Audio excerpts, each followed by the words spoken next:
Hello everyone, welcome to Scary Stories with Rain. I'm here to help you relax and drift into a peaceful sleep.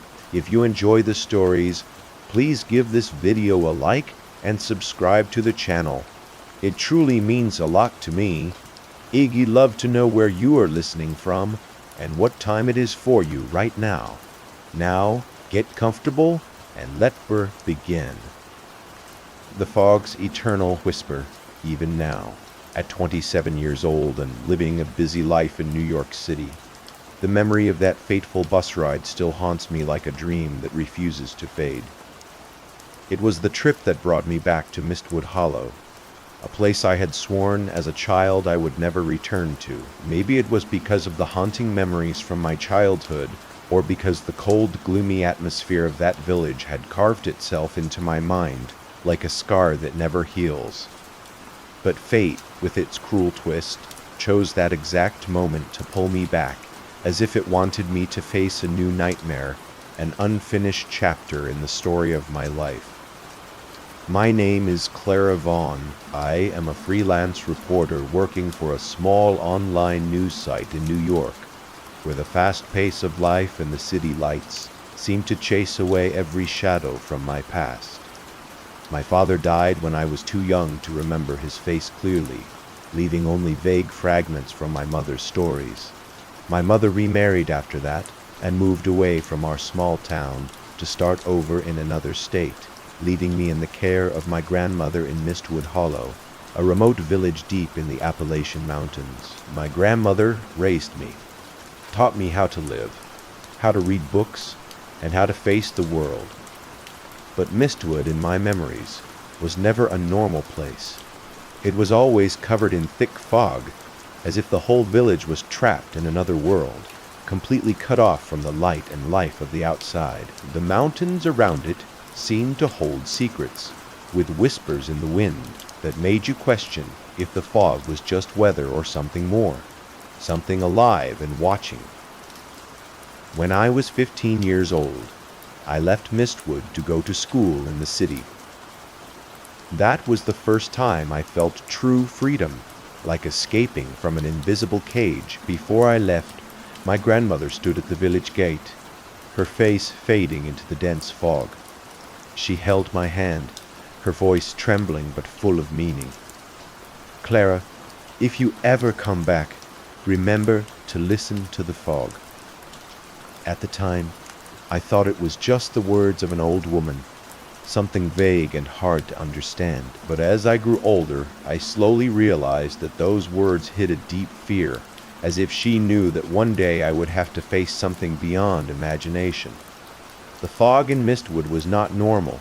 She had hinted in her stories, tales of how it came one night during a storm decades ago, changing the village forever. People said it was a natural phenomenon, but my grandmother spoke of it as if it was a visitor from somewhere else, a force that blurred the line between reality and illusion. More than 10 years later, I had to return to Mistwood. A letter from the village council arrived, short and cold like the air there. My grandmother had passed away in her sleep, and the small house where I grew up was now mine to inherit. I did not want to go back, but a part of me felt responsible to face the past, the village, and the mysteries I had tried to forget. My heart felt heavy, as if sensing something waiting, hiding in the thick fog of Mistwood. As a reporter, I had covered stories of strange places, abandoned towns with odd histories, but nothing prepared me for this. I packed my bag with notebooks, a recorder, and my phone, thinking perhaps I could turn this into a story, a way to rationalize the pull I felt. The bus that took me back to Mistwood that day looked like a relic from the past. The paint was peeling to reveal rusted metal, and the frame creaked with every bump on the rough roads. The engine roared hoarsely, like the cough of someone dying. I sat in the back row, holding my backpack tight on my lap, my hands clasped together to hold back the growing unease. Outside the window, The Appalachian sky was gray and dull. Heavy clouds covered the mountains, and fog rolled in thick strands, sliding across the glass like invisible fingers, as if trying to slip into my mind. The road wound higher, trees twisting like guardians, and I felt the isolation growing, the world outside fading as we approached the hollow. Inside the bus, there were only a few passengers, all sunk in a frightening silence. An elderly couple sat by the window, the husband whispering something to his wife, but his lips moved without sound, as if he was talking to the shadows. I watched them for a moment, wondering if they were locals, if they knew the secrets of Mistwood. The man turned slightly, his eyes meeting mine for a second, blank and distant.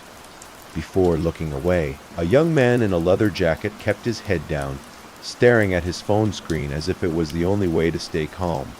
His fingers tapped nervously, but the screen stayed dark, no signal.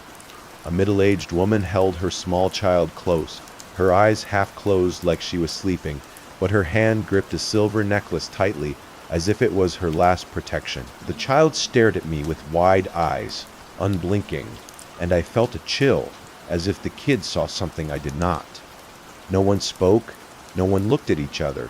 Everyone seemed to carry a nameless fear hidden behind their quiet faces, as if they knew something about Mistwood that I did not fully understand. I tried to shake it off, telling myself it was just the long ride playing with my mind, but the silence pressed in, making every creak of the bus feel like a warning. I was lost in my thoughts, trying to push away the unease, recalling fragments of my grandmother's stories about the fog, how it sometimes brought visions of lost loved ones, making people doubt their own sanity. Was that why I felt so drawn back? Then my phone in my pocket vibrated. This was strange, because since leaving New York, the signal had weakened, and now it was almost gone. I thought it was just a glitch, but when I pulled out the phone, the screen lit up with a message from an unknown source. If you want to survive in Mistwood Hollow, remember these things. Below was a carefully numbered list. Do not answer if someone asks what year it is now. If you see a red light in any house, leave right away after 3:33 in the morning. Do not look into a mirror if you hear drums in the fog. Close your eyes and bow your head. Do not drink water or eat anything the villagers offer. I finished reading, and a chill ran down my spine, like a cold wind through my body, making my hands shake. There was no sender name, no phone number shown. The message seemed to come from an empty space, a place not of this world. My first thought was to delete it, to see it as a weird joke, perhaps from a prankster who knew I was heading there. But a vague feeling made me stop. Something in those words reminded me of my grandmother's warning. Listen to the fog. Was this part of it? I stared at the screen, trying to find a clue, but there were only the cold letters, as if challenging me. I glanced at the other passengers again, wondering if one of them sent it, but they remained still, lost in their own worlds outside. Night had fallen, the fog thicker, covering everything like an endless curtain. The mountains loomed darker, and the bus lights barely pierced the mist. The driver, a man with a bushy beard, tanned face, and deep-set eyes, suddenly spoke in a rough voice. "Young lady, let me ask you what year it is now." The question came out of nowhere, like a knife cutting through the quiet air of the bus. My heart raced, my chest tight. The words from the message flashed in my mind. Do not answer. Why would he ask that? It was such an odd thing, as if testing me. I looked up at the rearview mirror, my heart pounding. For a moment, I thought the driver's face stretched unnaturally, his eyes sliding under the skin to reveal something dark, not human. A wave of horror washed over me, like seeing something I should not. I bit my lip, turned to the window, stayed silent, and tried to keep my breathing steady even as my chest tightened. The reflection in the glass showed my own face, pale and tense, and I wondered if the fog was already playing tricks, making me see things that were not there. The air in the bus grew heavy, like an invisible pressure weighing on everyone. The other passengers did not react, as if they had not heard the question, or as if they followed some rule I did not know. The elderly man shifted slightly, but his whisper continued silently. The young man gripped his phone harder, and the woman pulled her child closer. After a while, the driver laughed dryly, the sound harsh like crushed dead leaves. Then he leaned forward and kept driving. The engine droned on, pulling the bus heavily along the winding mountain roads. I felt a surge of relief, but also confusion. Why did that question feel so dangerous, and how did the message know it would come? I let out a breath, realizing my palms were wet with cold sweat. Each heartbeat felt like it could burst from my chest, and I reminded myself that I had just passed a test, even if I did not know why. The bus twisted through narrower paths, the fog so dense now that the headlights reflected back, creating a wall of white. I thought about my grandmother's house, the old journals she kept, filled with notes about the fog's whispers, how it could make you question time itself, as if the village existed in a bubble where years blurred. Was that why the rule about the year? Was Mistwood somehow disconnected from the world? A place where reality bent like in those science fiction stories I read as a kid? Where pockets of time trapped people forever? The road into Mistwood that night felt like a journey through hell. No streetlights, no moonlight. Each turn was a drop into darkness, fog hiding everything, making me feel like I floated in nothingness. Wind howled through rock cracks, carrying bone-chilling cold, as if whispering warnings I could not understand. The bus rocked and I clutched my bag, my mind racing with questions. Who sent the message? Was it a warning from someone in the village? Or something else? Something supernatural? Or perhaps scientific? Like a signal from a hidden experiment in the mountains. Rumors I had heard of old government tests in remote areas, manipulating perceptions with gases or fields. Finally, the bus stopped in front of an old stone gate covered in wet green moss. On the gate hung a worn wooden sign. The letters faded almost completely, but I could just make out Mistwood Hollow. Under the dim bus lights, the sign looked like a final warning before stepping into a place with no escape. The driver turned off the engine and looked back at me. He said nothing, just smirked, showing yellow teeth, his eyes piercing through me. Was he part of it? His face in the mirror seemed normal now, but the memory of that stretch lingered. I held my backpack tight, feeling like the world shrank to just me and the darkness. I stepped off the bus, my legs shaking as they touched the ground. As soon as I did, the engine roared loudly. The bus turned and sped into the thick fog, disappearing so fast that I wondered if I had really been on that ride or if it was the first illusion. I stood alone at the village gate, darkness and fog swallowing me. The air here was strangely cold, as if the fog had a soul clinging to my skin, slipping into every breath. It felt alive, pulsing slightly, like a presence testing me in my mind. The strange words from the message repeated one by one, if you ought to survive, remember these things. I realized the first challenge had come, and I had escaped death only by staying silent. But I also knew it was just the start of a dangerous journey. Those rules, though strange, seemed like the key to surviving here. I pushed through the gate, the moss brushing my hand like fingers, and stepped into the village. The path was familiar yet alien, houses lining it like silent sentinels. No lights in windows, no sounds but the wind. I headed to my grandmother's house, my footsteps echoing, each one amplifying my doubt. Was the fog natural or something more?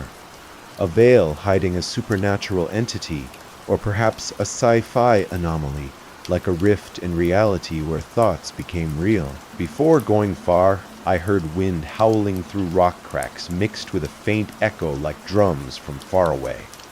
My heart pounded again, and I quickly closed my eyes, bowed my head, and held my breath as the fourth rule guided. The sound grew, vibrating the ground, but I held still, the fog swirling around me like probing tendrils. After minutes that felt like hours, the drums faded, and I opened my eyes, shivering. What were the drums? A ritual, or a signal from the fog itself, calling to those who listened wrong?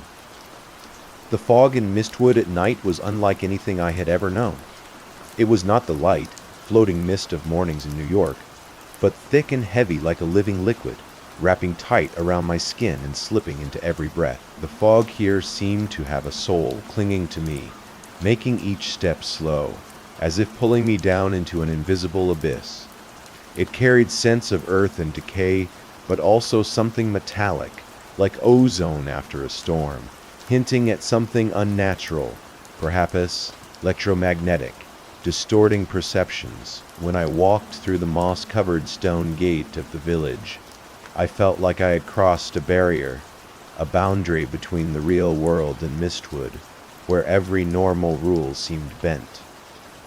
The air hummed faintly, like a low frequency, making my head ache slightly, as if the place was tuned to a different reality. In the dense Appalachian fog, my grandmother's house appeared before me, hazy, like a shadow from the past. It was both familiar, stirring childhood memories, and strangely cold, like an entity quietly watching. The roof slanted, just as I remembered, stone walls covered in wet green moss, and the dark wooden door looked like it had stood still for decades. The curtains inside swayed slightly from cold fog drafts, making me shiver suddenly, imagining someone standing behind them, looking out, following my every step. I took a deep breath, trying to hold back the mixed emotions rising in my chest. Excitement blended with fear, a bit of hope mixed with nameless unease. As a child, I had spent hours in that house, listening to my grandmother's tales of the fog, how it arrived one night in the 1950s during a strange storm, bringing with it visions and voices. She called it the visitor, something from beyond, perhaps a cosmic force, or an experiment from hidden labs in the mountains, twisting minds and creating illusions to feed on doubt. I had left Mistwood long ago, at 15, leaving the village behind to find a new life in the city. As a child, my memories of this place were patched together from more moments, meals with my grandmother, long nights lost in fog, and strange stories adults told by flickering fires. But as I grew up, those memories twisted, blurred, as if someone had shuffled my mind, putting things back wrong. Now, with the gate open, the bumpy dirt road leading me to the old house, my heart raced. One question lingered in my mind. Were my parents really waiting inside? Or was it all a cover, a trap set to pull me into the dark? The message rules echoed, making me question if the fog was creating these doubts. A psychological horror where your own mind turned against you, combined with something supernatural, like a collective consciousness in the mist. The wooden door creaked open as soon as I touched the handle, as if it had been waiting for me. A smell of rotten wood mixed with faint cooking scents wafted out, making me shiver. Inside, soft yellow light spilled from the living room, bringing a strange warmth, as if the house welcomed me home. But the light flickered slightly, and I recalled the rule about red lights, my pulse quickening. Before I could gather my thoughts, a familiar voice rang out, freezing me in place. "Clara, you are home." That voice, which I had heard in dreams over the years, imagined in moments of longing, now sounded clear, tearing through the barrier between now and then. My mother stepped out from the living room, Her thin but quick frame, her hair had streaks of gray, her face lined with time, but her eyes shone bright, full of love.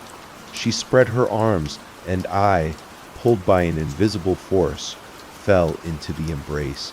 But as I hugged her, something felt off, her skin too cool, her heartbeat faint like an echo. I felt the warmth of her skin, the familiar breath I had craved during years apart.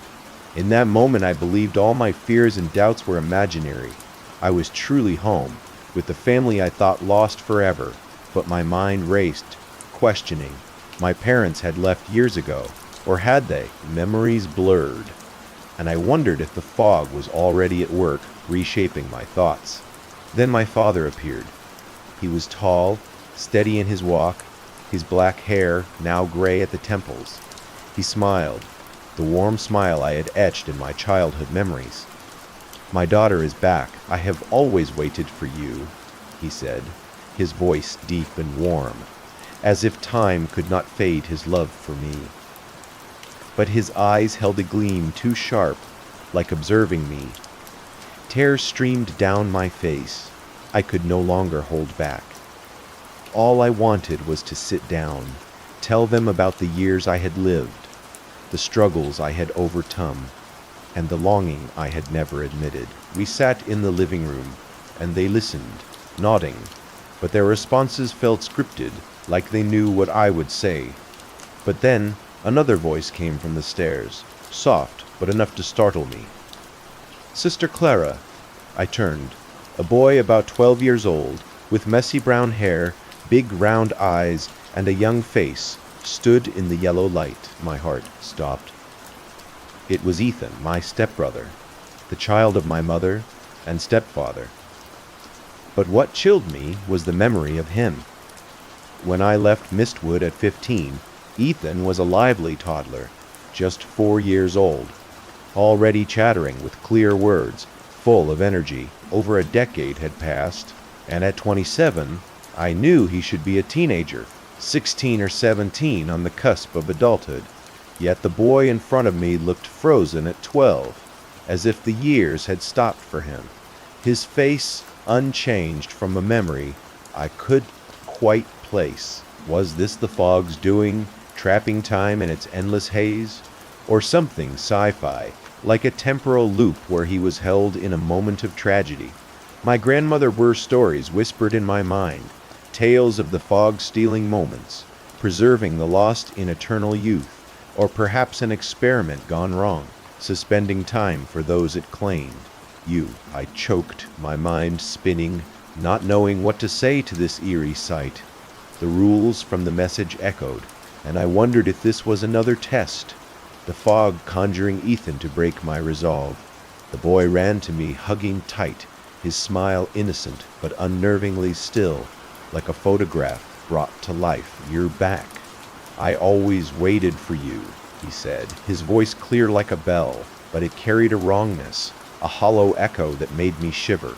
His hug felt light, like grasping mist, and I remembered the village whispers from childhood, how some who died in Mistwood never truly left, their forms held by the fog, or perhaps by something artificial, a projection to lure the living. The air in the house was too warm, too complete, melting my heart. Father, mother, and brother gathered around me, leading me to the living room. The old wooden table was still there, the worn chairs, the family photo on the wall, all preserved perfectly, as if time had not touched this house. My mother poured tea, its gentle scent filling the air, but I remembered the rule: do not drink. My father stoked the fire, sparks dancing, lighting the room. My brother sat close, telling simple stories about village days, his voice clear like distant memories. Every detail, every touch, every look brought a strange closeness. I wanted to believe it was real, that I had found my family again. But the perfection felt wrong, like a simulation, a psychological trap, where the fog used my memories to bind meghalation my mind. The words from the strange message stayed sharp like a carving. Rule number 2, if you see a red light in any house, leave right away. At that time, I tried to tell myself I was too suspicious. In this warm house with my parents and brother nearby, how could anything odd happen? I wanted to push away the fear, to lose myself in this reunion. But a part of me, the cool reason of a reporter, kept warning. Do not let feelings cloud the truth. I glanced at the family photo, and for a moment the faces seemed to shift, eyes following me. Then, as we sat together, the white light in the living room began to flicker. At first, it was just a small flash, like unstable power. I looked up at the ceiling, my heart beating faster. The bulb shook. The yellow-white light shifted to pale orange, then slowly turned red. A dark red, thick, like a warning signal from another dimension. The air grew heavy, like an invisible weight on my shoulders. The room felt smaller, the walls closing in, and I felt a wave of paranoia, as if the house was alive. The light a manifestation of the fog's will. In that moment, the smiles on my parents' faces stayed the same, but their eyes changed. My mother stared at me, not blinking her eyes, drilling into my mind, searching for weakness. My father held his teacup, his hand trembling slightly, but his gaze sharp and cold, no longer human. My brother, who had been chattering, suddenly stopped, his lips parted, but no sound came. And in his eyes I glimpsed something moving, like a shadow hiding, like the fog had infiltrated him. My heart pounded like it would burst. The message words echoed in my head, clear and cold. I wanted to tell myself it was just a light fault, a random coincidence. But instinct, stronger than any reason, screamed inside me. Get out now. The red light intensified, and I felt a pull, like the room wanted to keep me, a psychological hold where doubt paralyzed you. I stood up suddenly, the wooden chair falling back with a sharp sound echoing in the quiet room. My father raised an eyebrow, his eyes sharper, as if studying my every move. My mother set down her teacup, the motion slow but threatening. "Where are you going, Clara?" my mother asked. Her voice was no longer gentle, but echoed from a dark place, like a whisper from another realm, distorted like through static. I did not answer. I stepped back, one by one, my back against the cold wall. But right then, the red light grew brighter, covering the room. On the walls their shadows stretched, long, twisted, turning into shapes no longer human. Those shadows writhed as if alive, trying to reach out and hold me, like tendrils from the fog. The air hummed louder, and I wondered if this was a supernatural force or a sci-fi field manipulating light and mind. "Do you not want to stay with your family?" my father asked. His voice boomed low, hitting my head like a hammer, making my mind spin, planting seeds of guilt and longing. My brother stood, coming closer. His innocent face now looked odd, eyes deep, like holding an endless void. I glimpsed something moving in his eyes, like a dark thing wriggling, chilling my whole body, as if he was a projection, a memory made real by the fog to trap me in eternal doubt. I remembered the warning, no more waiting. I could not let the red light swallow me. I ran to the door, my hands shaking as I turned the knob. The wooden door felt heavy, as if held from outside, like an invisible force trying to stop me, perhaps the fog's influence. But with all my strength I pushed hard, and the door flew open. I rushed out, cold fog wrapping around me right away, as if wanting to swallow me. Behind me, I heard calls, my mother's voice, my father's, mixed together, twisted and no longer human. "Clara, come back, this is your home." The words echoed in my head, making me question if I was leaving family or illusions, the psychological horror deepening. I ran, not looking back. My feet stumbled on the fog-covered village path, but I knew I had escaped the first trap. That warm house, parents, brother, all were a false shell, an illusion built to keep me. If I had stayed a few more seconds, I might never have left, lost in a loop of false memories. The fog seemed to part slightly, as if mocking me, and I felt its presence, a supernatural entity, or perhaps a collective mind, feeding on isolation and doubt. I stopped when I had run far, breathing hard, my chest aching. The fog was so thick I could not see the way, only hear my heart pounding in the dark. My phone vibrated softly, the screen glowed through the fog. A new message appeared. "You did right, but this is just the beginning." I stood frozen, my cold fingers gripping the phone tight. No doubt now, someone or something was watching my every move. Those strange rules, though I did not know their source, were the only thread to survive in Mistwood Hollow. The message felt like from the fog itself, a guide or a taunt, blending psychological manipulation with supernatural guidance. After rushing out of the house, flooded with red light, I wandered in the thick fog covering the village. The space was quiet to the point of suffocation, only my footsteps echoing on the wet, stone-paved road, each sound like a reminder that I was still alive. But each step made my heart heavier, as if the fog not only surrounded my body, but also slipped into my mind, pulling me into a state of confusion with no escape. I knew I had just escaped death by inches, but a cold instinct told me countless horrors were still waiting ahead, hiding in the icy fog, like shadows lurking. My mind raced with theories. Was the fog a supernatural being, a spirit of the mountains, or something sci-fi like a nan-ophthalmology cloud from a failed experiment rewriting realities? In my confusion, looking for a path, I found a small trail leading down to the village lake. That place had been my childhood spot, where kids gathered to laugh and play, where innocent memories once made me feel safe. I paused, hesitant, my heart suddenly filled with a longing to find a bit of peace from the past, even for a moment.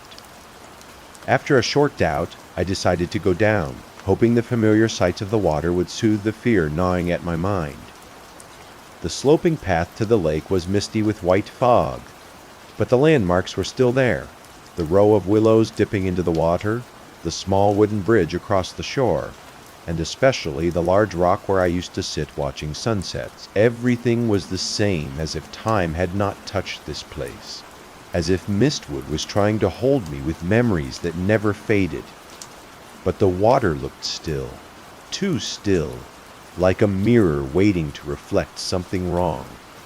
I walked on, lost in reminiscence, recalling how Sophie and I used to skip stones, laughing as the fog rolled in. Then suddenly, a voice came from behind, gentle but sharp and cold. "Clara." I spun around, startled, my heart pounding like it would burst. In front of me was a young girl with long black hair, her face pale like fog, her eyes deep like bottomless pits. My whole body went cold, as if blood stopped flowing. I knew who the girl was, and that made me terrified.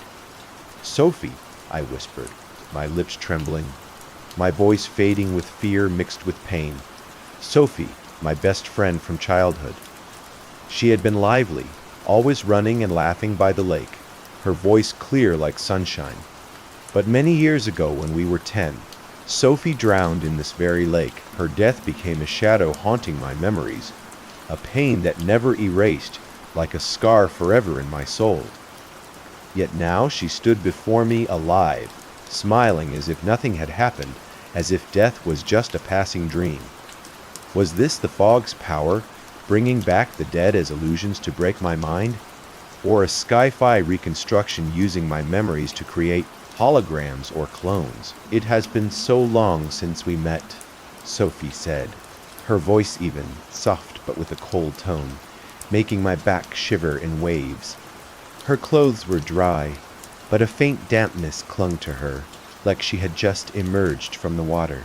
I stepped back, my heart racing in my chest, my mind whirling with questions. "This cannot be, Sophie, you have..." I could not finish. My voice choked, as if words stuck in my throat. The rules echoed, and I wondered if she would offer something, testing me. "Do not say that," she interrupted, coming closer. each step slow but threatening, as if pulling me into an invisible trap. "We promised to always be together. Do you remember?" Her words hit like arrows, stirring guilt, making me doubt if her death was my fault for not saving her. I choked, memories gliding like sharp blades cutting into my heart. It was true. That year we sat under the willow holding hands, vowing never to part.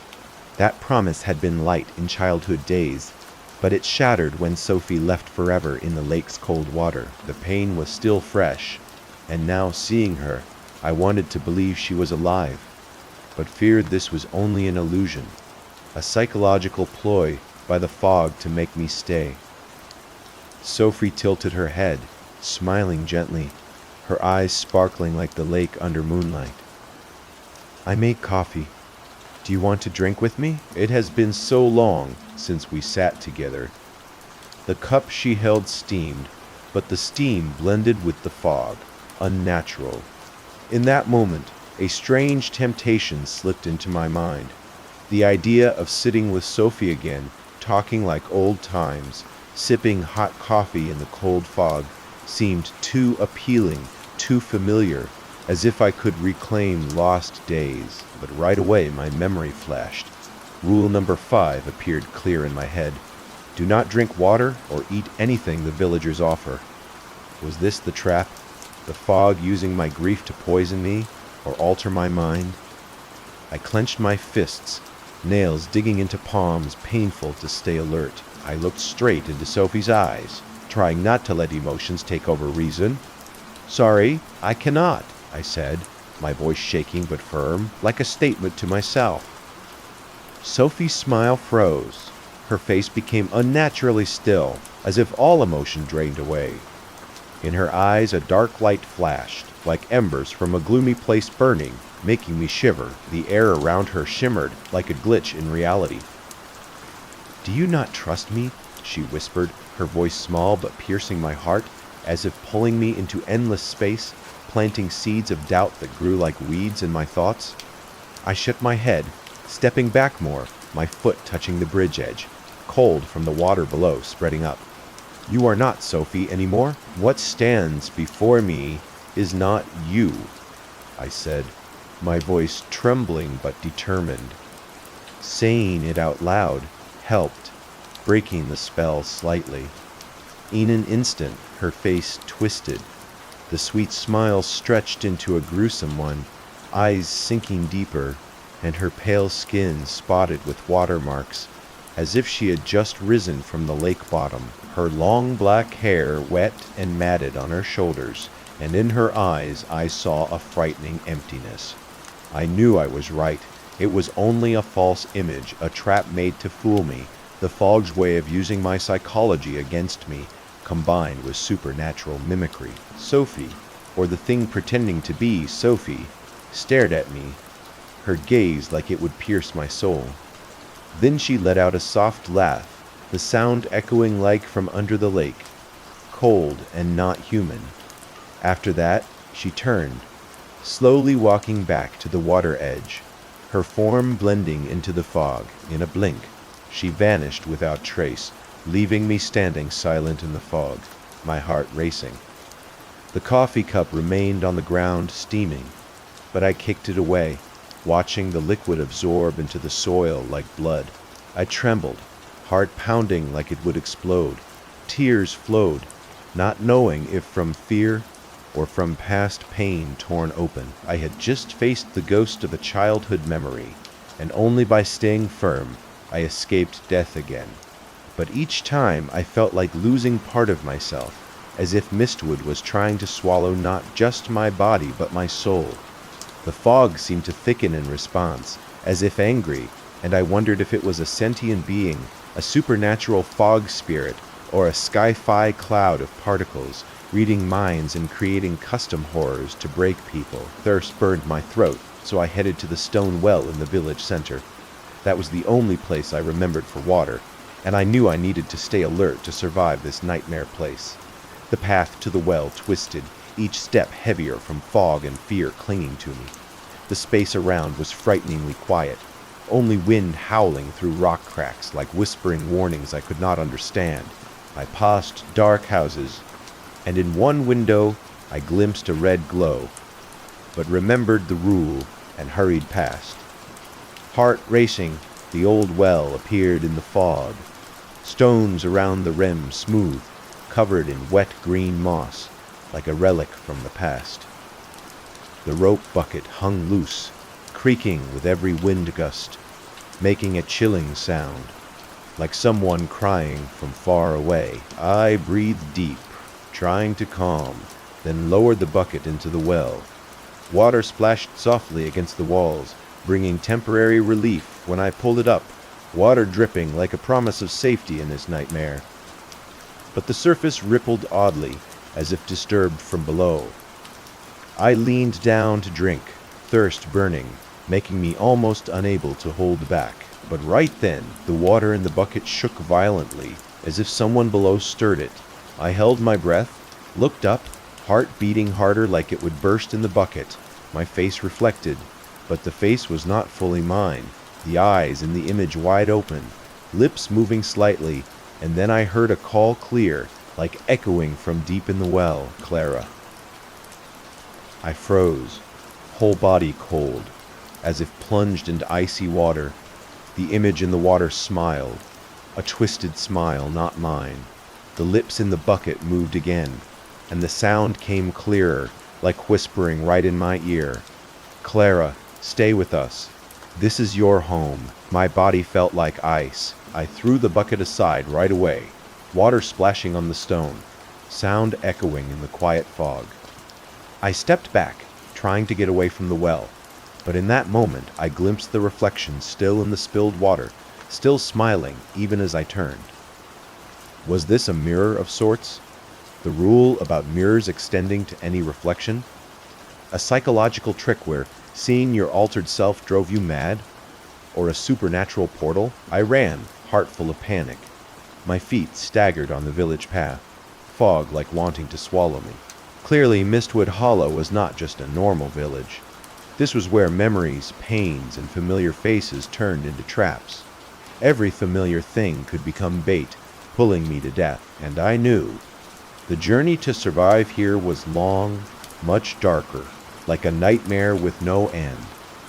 I found shelter in an old barn, huddling, my mind reeling with possibilities. Perhaps the fog was an alien presence landed in the mountains, using telepathy to create illusions. A sci-fi horror where it fed on human emotions. I had run a distance, breathing ragged, like tearing my chest, each breath like a sharp, cold knife stabbing deep into lungs. The stone-paved village road stretched in thick fog, blurry so I could not see my hand if held out too far. Heartbeats mixed with hurried footsteps, echoing on the empty road as if the world was only me and endless darkness. I did not dare look back, did not dare glance at the dark behind, just ran to escape the gruesome reflection that called my name in the well. The twisted face with a smile not mine, like a curse from past haunting my mind, making me shiver. The fog seemed to guide me, or mislead, paths looping in ways that defied logic, as if the village was a maze shifting to keep me in, each step like lost in a maze with no exit, where fog was invisible walls, cold and suffocating, clinging to skin. Wooden houses loomed faintly in fog, windows shut tight, no light, no people, as if all residents had vanished, leaving a deserted, dead village. But I felt eyes on me, from the fog itself, a collective awareness, all of Mistwood like holding breath, waiting for something terrible to come, as if fog carried a soul lurking, ready to swallow me into eternal dark. Cold air seeped through my coat into skin, making me shake uncontrollably, each breath carrying death's chill. I did not dare stop, fearing if slow 1 second something would catch me, pull me into abyss. When I thought I would collapse from exhaustion, a low, steady sound rang out, like beats from a huge drum, echoing from deep in earth. I halted, whole body cold sweat, as if blood stopped, my heart pounding like exploding. The rule from the message flashed in mind, each word like burning bright in thoughts. like a flame guiding in nightmare. If you hear drums in the fog, close your eyes and bow your head. The beats grew, vibrating my bones, and I wondered if it was a ritual to summon the fog's true form, or a frequency to alter minds. The drum sound rang again, closer, clearer, as if coming from all directions, surrounding me in invisible circle. Drum beats vibrated air, making my heart beat faster, like wanting to burst chest. I quickly closed eyes tight, bowed head low, hands shaking, hugging backpack to chest, as if it was only shield protecting from this nightmare. Each drum beat like a hammer to mind, making me want to scream, to chase fear, but I knew I must stay silent, hold position, to survive. The sound built, and images flashed in my mind. Visions of villagers merged, a collective entity, psychological horror where individuality dissolved in darkness behind eyelids. I heard drums echoing from all sides, covering village like ghostly music pulling me to death. Mixed in was another sound, horse hooves hitting ground, strong and cold like deadly warning. From fog, a horse's hoarse neigh came, making my skin crawl, as if something not of this world approached, carrying death's breath. Each sound like invisible blade, cutting deep into mind, making me bite lip till blood to not cry out. The neigh grew, and I sensed the rider, a figure from legends, or a projection from the fog, testing my resolve. I tried to hold position, not dare raise head, not dare open eyes, though heart raced and cold sweat ran down forehead, soaking back. But harmful curiosity whispered in ear, urging me to peek, though I knew it was deadly mistake. Eyelids trembled open a small slit, just enough to see fog part, revealing hazy image. A man riding a huge black horse, horse mane hung like night, hooves hitting stones, sparking faint green sparks like light from another realm. The man wore a long cloak, hat wide brim hiding face, but from his body came thick cold aura, making fog around thicker, as if he was center of nightmare, an entity not of earth.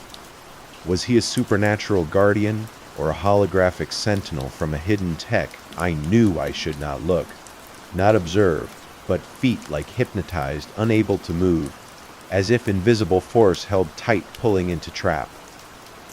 The man on horse slowly advanced, drums mixing with hooves like guiding rhythm, pulling me into days where reason slowly swallowed by dark.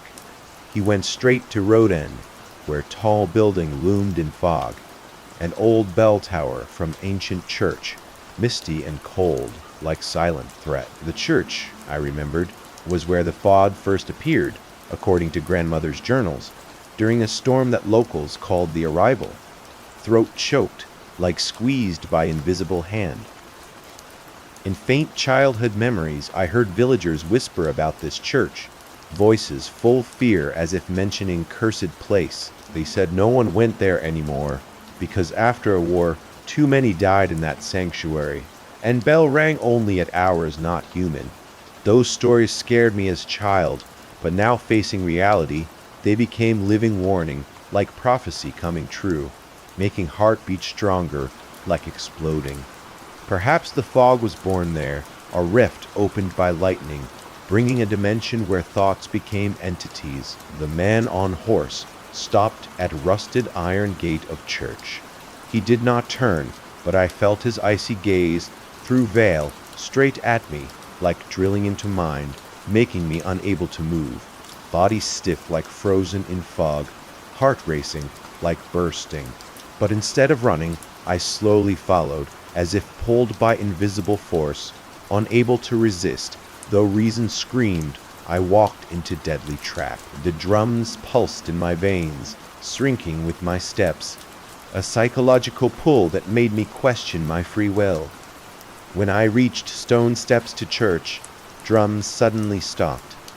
Space sank into heavy silence, only wind whistling through door cracks, old door creaking like moaning, as if church itself breathed, lived, waited for me. I looked up at bell tower, where black bell hung still and dark, like silent threat.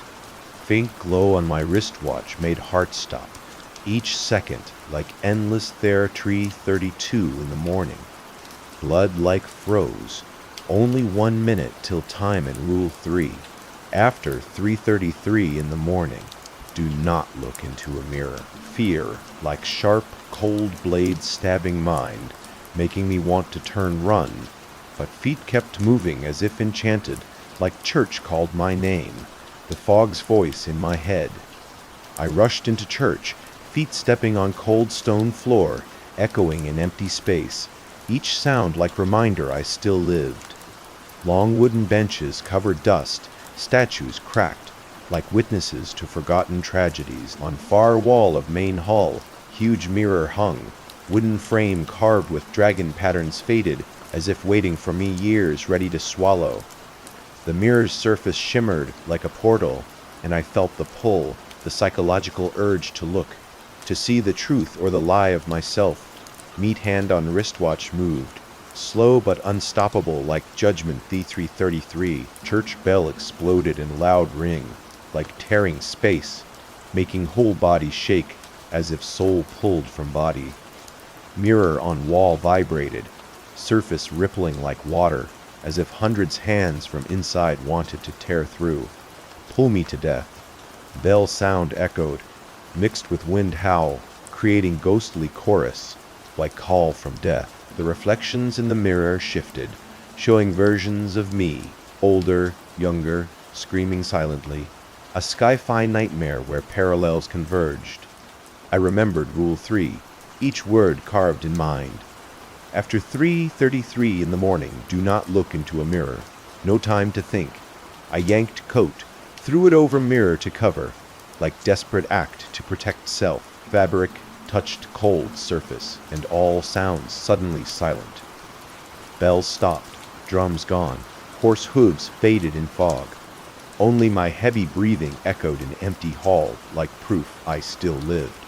Still here, whole body shaking, I backed to door, each step like 1,000 pounds, as if pulling self from invisible abyss. Clear feeling passed, if slow one beat, if eyes glanced at that mirror, maybe I not here to breathe, lost in a loop of self-doubt. I stood outside church looking up at bell tower, still quiet in fog, fog like thicker, colder, like wanting to swallow me into eternal dark, in quiet space. Hoarse neigh echoed last time, distant and cold, like final warning from unseen realm. Mistward hollow, not ready to let me go. Challenges just started, and I understood each rule in that message was thin line between life and death. I tightened backpack straps, tried breathe even, but fear clung to every cell. Like village lived, breathed, waited to pull me into eternal dark. Every second I felt smaller, weaker, but knew I must continue, must survive, though Mistwood seemed to have set different fate for me. Fog wrapped around cold, like whispering, I not belong here, but could not leave. I decided to find my grandmother's journals. Perhaps they held the key, a way to understand if this was supernatural or a long-running experiment, a town trapped in a field that amplified fears. I made my way back to the house, avoiding the red light that still glowed faintly in the window. Inside, the place was empty now, the family illusions gone, but the air still heavy. I searched the attic, finding old boxes, and there the journal's pages filled with my grandmother's handwriting, describing the fog as the entity, something that arrived during a government test in the 50s, a psychological weapon gone wrong, merging with the natural mist to create a sentient cloud that fed on human psyches, creating illusions to assimilate people into its collective. It was sci-fi, horror blended with supernatural, a force that distorted time and mind, trapping souls in eternal loops. As I read, the fog outside thickened, and I heard the drums again, but this time I followed the rule, bowing, waiting. The journal spoke of a way out, to confront the center at the square, to resist the final call. My phone buzzed. Another message. Go to the square. Face it or be lost. Fog in night spread thin, pulling into strands like curtain covering whole village, as if Mistwood tried hide its horrible secret. secret buried deep and dark. I stepped from the house, journals in bag, legs weak like no strength left, each move like dragging invisible weight, as if fog clung tight to me, mind dizzy after discoveries, the fog a hybrid of science and unknown, a failed experiment that evolved into something alive. Air outside thick with damp mold smell, seeping into breaths, making me feel like inhaling breath of living entity. But what made me move was pale yellow light spilling from village square, like ghostly flame floating in fog, inviting and threatening at once, like whisper from death. That light not from electric lamps, not from open fire, but oddly bright, as if coming from fog itself, like invitation, full temptation from world not human. I heard sounds echoing, voices blending, forming odd chorus, both chanting like prayer, groaning like cries from death, slipping into mind like cold blade. That song made me feel pulled, like sleepwalker unable resist, though reason screamed. I stepped into deadly trap. The journals warned of the collective call where the entity revealed itself, assimilating those who listened. I walked to square, each foot heavy, as if fog wrapped tight around legs, trying hold me in its swirl. As I neared, I saw all villagers gathered around square, standing in large circle, holding flickering candles, flames green oddly, not giving warmth, but like sucking life from air, making me feel bone cold, as if chill invading every cell. On faces were matching smiles, but eyes empty, like puppets controlled by unseen force. No souls left. They sang in unison, words not clear language, sounding like ancient tongue. But the journals said it was a frequency, a code to sync minds. They were the assimilated, bodies hosted by the entity in circle center, huge drum on stone pedestal, body covered rough skin, cracked like, made from something not of this world, perhaps synthetic from the experiment. Each strike, sound boomed like earth shaking, as if waking entities sleeping deep below, making me feel whole village trembling. The drummer was village elder, old man I saw faintly in childhood memories, image blurry but haunting, silver hair long over shoulders, eyes closed tight, hands hitting drum face with almost supernatural power, as if he no longer human, but part of this horrible ritual, embodiment of Mistwood itself. Each drum beat, ground shook, making me feel village alive, breathing, pulling me to center, like invisible whirlpool. Each beat, my heart raced out of sync, like sync to ghostly rhythm, as if trying pull me into horrible ritual where I lose self.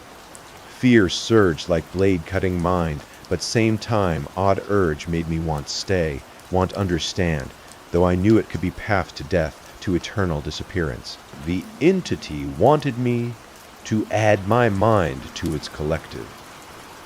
A sci-fi horror of lost individuality. In my head rang warning of rule, each word carved deep in thoughts, like weak light in dark. If you hear drums in the fog, close your eyes and bow your head. I did right away, bent down, closed eyes tight, hands covering face, trying, stop self from falling into trap, but inner urge, not stop screaming, like voice from soul depths. Open your eyes, Clara. Only when open, you know truth of this place. Voice sweet but cold, like fog wrapping me, as if entity itself whispering in ear, using telepathy or waves. Another voice, my own, trembling but firm, rang in head. If open eyes, you die. No, you vanish, blend into Mistwood, never self again. Two thoughts tore, making me feel ripped apart. As if mind battlefield of life and death, villagers' chorus grew louder from hundreds' throats, but sank chillingly, as if all singing as one being. Song not broken, not off beat, but endless, like wind from abyss, making me shake uncontrollably, cold sweat running down forehead, soaking shirt. I was caught between life-death boundary, between reason and temptation, like on thin wire, where one wrong step could make me fall into nothing. If keep eyes closed forever, I continue loop, run in fog, hear horse, hear drums, avoid mirrors, avoid wells, hide forever in mistwood maze, never escape. If open eyes, I see true form of entity. But what true form? A cloud of particles, a supernatural mass, or this nightmare real, and I just illusion held in this ghostly village? Fear and curiosity mixed, making me feel losing control, as if soul being swallowed by fog. In that moment, cold wind gust blew through, like blade-cutting skin, making me shiver, as if chill invading every cell. I heard Sophie's voice, childhood friend from lake, ringing in head, gentle like when young, but with eerie tone, as if she stood right beside. Clara, do not close eyes forever. We are all here. We wait for you. Then my parents' voices joined, Ethan too, a chorus of lost loved ones, the entity's way to break me psychologically. I trembled, tears suddenly flowing, rolling hot on cheeks amid cold air, images of family, friends all clear in mind like ghosts from past calling name. They called me, voices mixing with chorus like wanting pull me into their circle, into entity's core. My hands slowly left, eyes shaking, as if controlled by invisible force. Though reason screamed, I made deadly mistake. Drum sounds pounded, chorus peaked, like tearing space, making me feel world collapsing. Fog burst bright, as if whole village burning in pale yellow light, like final invitation from death. I cracked eyes open, though knew deadly mistake, though heart raced like exploding, as if standing at final life boundary. In short moment, world before me cracked, like glass shattering under invisible entity power. Villagers no longer human shapes. They melted together into red glowing mass, rising from ground like giant body, alive and horrible, like living entity but no soul. Familiar faces, loved ones, my father, mother, Sophie, Ethan, all stepped to that mass, mouths wide, singing in unison. Each face smiled, but smile chilling endless emptiness. Like eye sockets no light of life, like souls swallowed, the mass pulsed, like a heart, a collective consciousness from the experiment, supernatural, and sci-fi fused village elders stood high, eyes now wide open, glowing like hot coals, as if he, embodiment of entity, center of nightmare. He raised drumstick high, struck final blow, strong and final, like unresistible judgment. Drum exploded like thunder tearing space, making me feel body dissolving, as if pulled into another dimension. No reality left. Weight fog erupted, covering all, like curtain swallowing reality, like final curse. I felt body lighten, as if dissolving into air, into fog, as if no longer self, but faint smoke piece. But the journal's words flashed. Resist the call. Deny the unity, I screamed silently. No, I am me. When I came aware again, I stood in same square, but huge drum gone, as if never existed. Villagers stood still, like carved wood statues, not moving, not breathing, like ghosts frozen in time. Fog still thick, space dead quiet, as if world stopped. I looked at hands, they solid again, not fading. The entity had tried to assimilate me, but by resisting, I broke the loop. I ran from the square, fog parting for the first time, revealing the gate. As I crossed, the messages deleted from my phone, and the signal returned. Mistwood behind me, but the whisper lingered in my mind, a reminder that some places hold entities beyond understanding, blending mind and mist in eternal horror. I never went back, but sometimes in New York fog I hear the drums, and I lowered my head again, like a reflex from that haunting experience. the crimson bind. I still remember the first day the red thread game crept into our old boarding school, like a silent fog slipping through the cracks of the weathered stone walls. The school sat isolated in the dense forests of rural Maine, surrounded by ancient pines that blocked out the sun and kept the air heavy with mist. Built in the 1800s as a monastery for reclusive monks who prayed in freezing chambers, it had been abandoned for decades before becoming a school. The long hallways echoed with every footstep on the cold stone floors, broken windows let in biting winds, and the whole place felt like it hid secrets no one wanted to uncover. What scared us students the most was the ruined chapel at the far end of the grounds, a crumbling structure with walls that seemed to whisper horrors in the dark. No one went near it, not even to prove their bravery, because everyone sensed something evil lurking in the shadows.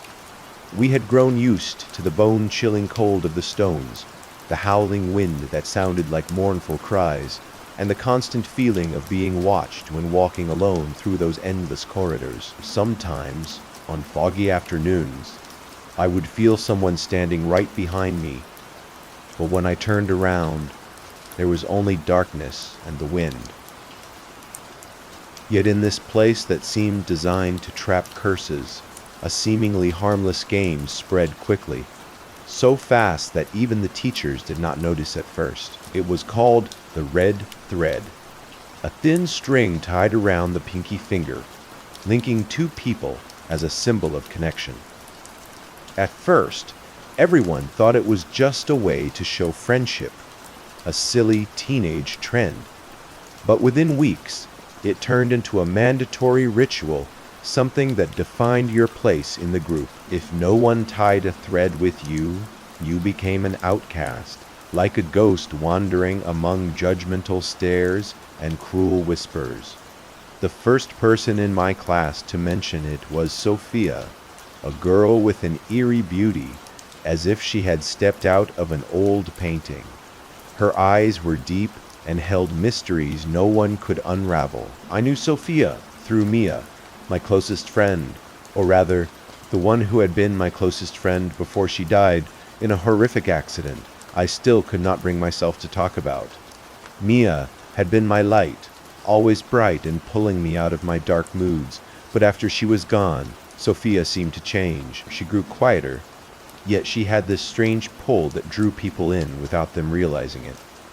One gloomy afternoon, as the class gathered in the common room under flickering lights from antique lamps, Sophia stood up.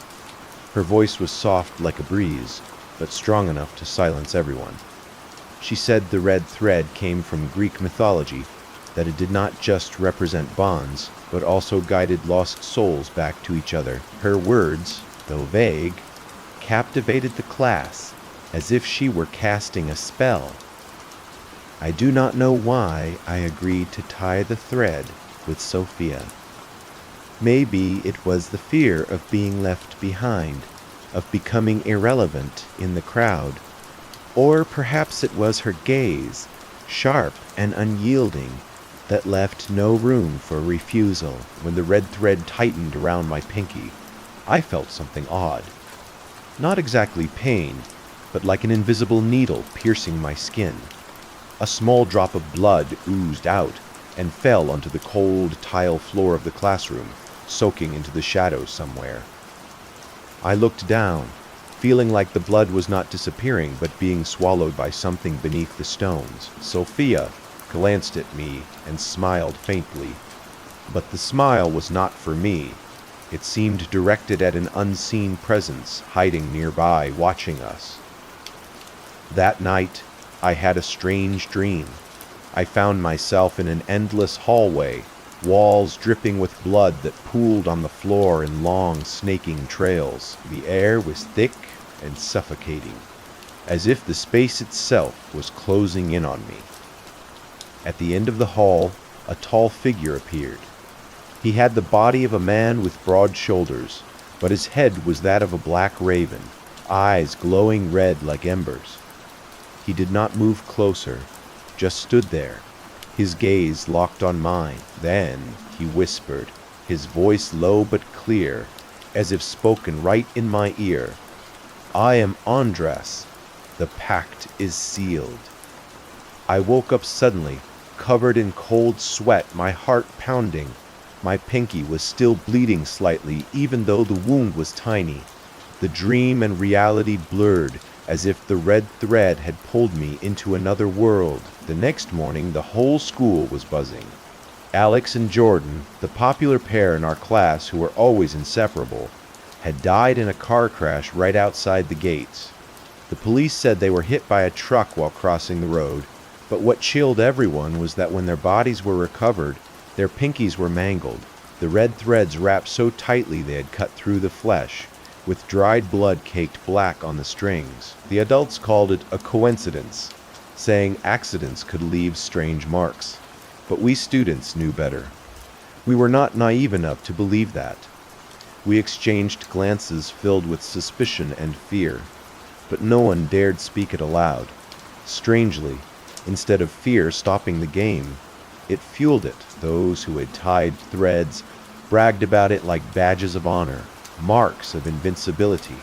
The ones without partners scrambled around the school, begging anyone to join them. The red thread became a measure of worth, deciding who you were in others' eyes, but those who refused, like Clara, a quiet girl, often seen as odd, became targets of mockery. Clara sat alone in the corner of the class, her long dark hair hiding most of her face, her eyes always downcast. Once, when the crowd surrounded her to force a thread, she looked up, her voice trembling but firm. "I will not tie it. Not now. Not ever. It is a trap."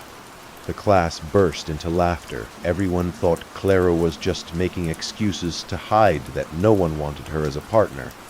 But her eyes, in that moment, piercing with a knowledge of something terrifying, made me shiver. I tried to ignore it, not wanting to think deeper, but inside, unease began to creep in, as if I had stepped into a game I could not escape.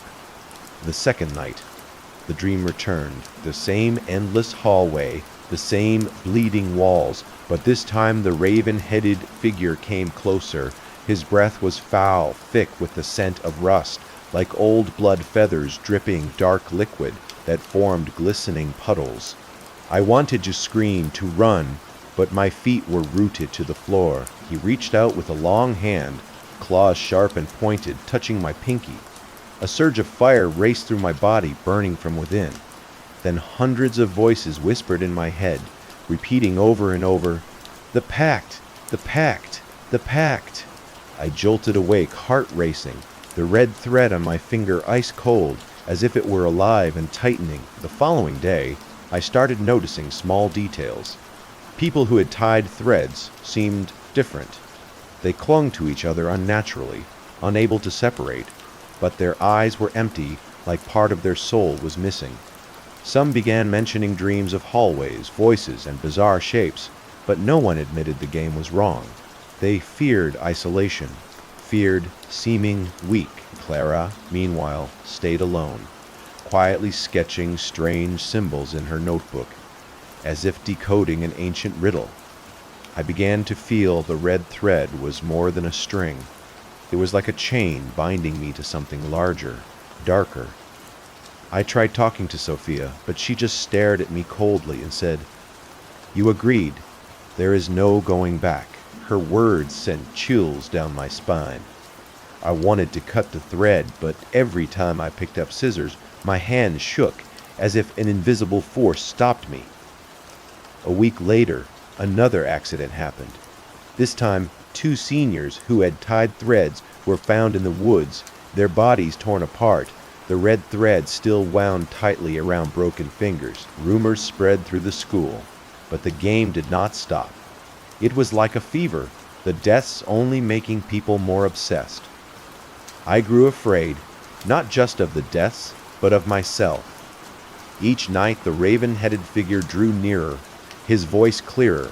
The pact cannot be broken. I sought out Clara, hoping she knew something. She looked at me, her eyes sad but not surprised. "You have seen him, have you not?" she asked. I nodded, unable to speak. Clara sighed and handed me a scrap of paper covered in odd symbols. "Be careful," she said. "The thread is not a game. It is an invitation, and what you invite in does not leave." I did not fully understand Clara, but I knew she was right. This was not just about connection. It was a door to darkness, and once opened, no one could close it. I stared at the red thread on my finger, feeling it tighten as if pulling me toward a place with no return. But what scared me most was that deep inside part of me had started to accept it, as if the pact had become part of my blood. The deaths of Alex, Jordan, and the two seniors I did not even know by name left a crack in our old school that could not be mended. Once, a monastery hidden in the misty forests, the building with its moss-covered stone walls, endless hallways, and shattered windows carried winds that wailed like sorrowful ghosts. The abandoned chapel at the end of the grounds, with its thick darkness and walls that seemed to ooze blood, remained a place no student dared approach, as if it led to a world not meant for humans. We had adapted to the piercing cold of the stones, to the sensation of eyes following us in solitary walks down the halls. But after those deaths, the atmosphere grew heavier, as if shadows had seeped into every brick. Teachers tried to maintain calm, continuing lessons as if nothing happened, but their eyes betrayed unease, as if they too felt an entity stalking in the dark. Then a new tragedy struck, more brutal and terrifying than anything we had seen. One foggy morning, as mist clung to the dorms, a scream echoed from the third floor. The sound was unlike any I had heard, like a trapped animal in agony, desperate and raw. I ran with the crowd of students, pushing through dim corridors, until we stopped at the door of an unused dorm room. The sight inside froze me in place. Two bodies hung from the ceiling, not by ropes or sheets, like in typical suicide stories. Their necks were strangled by red threads, thin as hair, but coiled dozens of times, digging deep into flesh until blood sprayed out, painting streaks across the stone walls. It was Tyler and Ryan, two underclassmen always together, laughing as if nothing could separate them. Now they dangled upside down, heads lolling, eyes bulging, mouths gaping as if mid-scream. Their fingers showed scratches from clawing at the air in vain. On the wall behind them, scrawled in thick, dripping red liquid, were the words, "Andres has accepted the offering." The metallic sweet stench of blood hit me, sinking into my chest like poison. Some students screamed, others vomited on the floor, and the rest fled, footsteps thundering in the halls. I stood rooted, eyes fixed on the message. The red thread on my pinky suddenly constricted, burning like a brand. My heart pounded in my ears, and a thought clung to me. There will be more, and then it will be you. From that day, the school felt like a massive tomb. By day, faint light filtered through broken windows, but it brought no warmth. Instead, it cast unnaturally long shadows across the halls, as if the darkness lived and watched us. I started seeing things I prayed were illusions. In class, while the teacher wrote on the board, I saw thin red threads emerging from cracks in the floor, writhing like living worms. They slithered under desks, up onto surfaces, heading toward me. One wrapped around my wrist, slicing a shallow cut. I jerked back, flinging my arm, but when I looked again, nothing remained but a small scratch and drops of blood. Classmates turned to stare at me oddly, as if I had become an outsider. At night, in the dorm, I heard flapping from the window, not normal bird wings, but heavy, wet sounds, like feathers soaked in blood. I glanced out, catching a glimpse of a tall, thin shape with a pointed head flashing by. Whispers followed. "Andres, Andres!"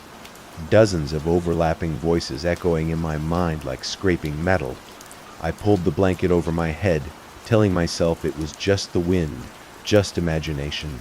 But deep down, I knew I was lying to myself. The worst was how people looked at me. No one sat near me in class anymore. No one talked. I heard whispers behind my back that my pinky no longer looked human.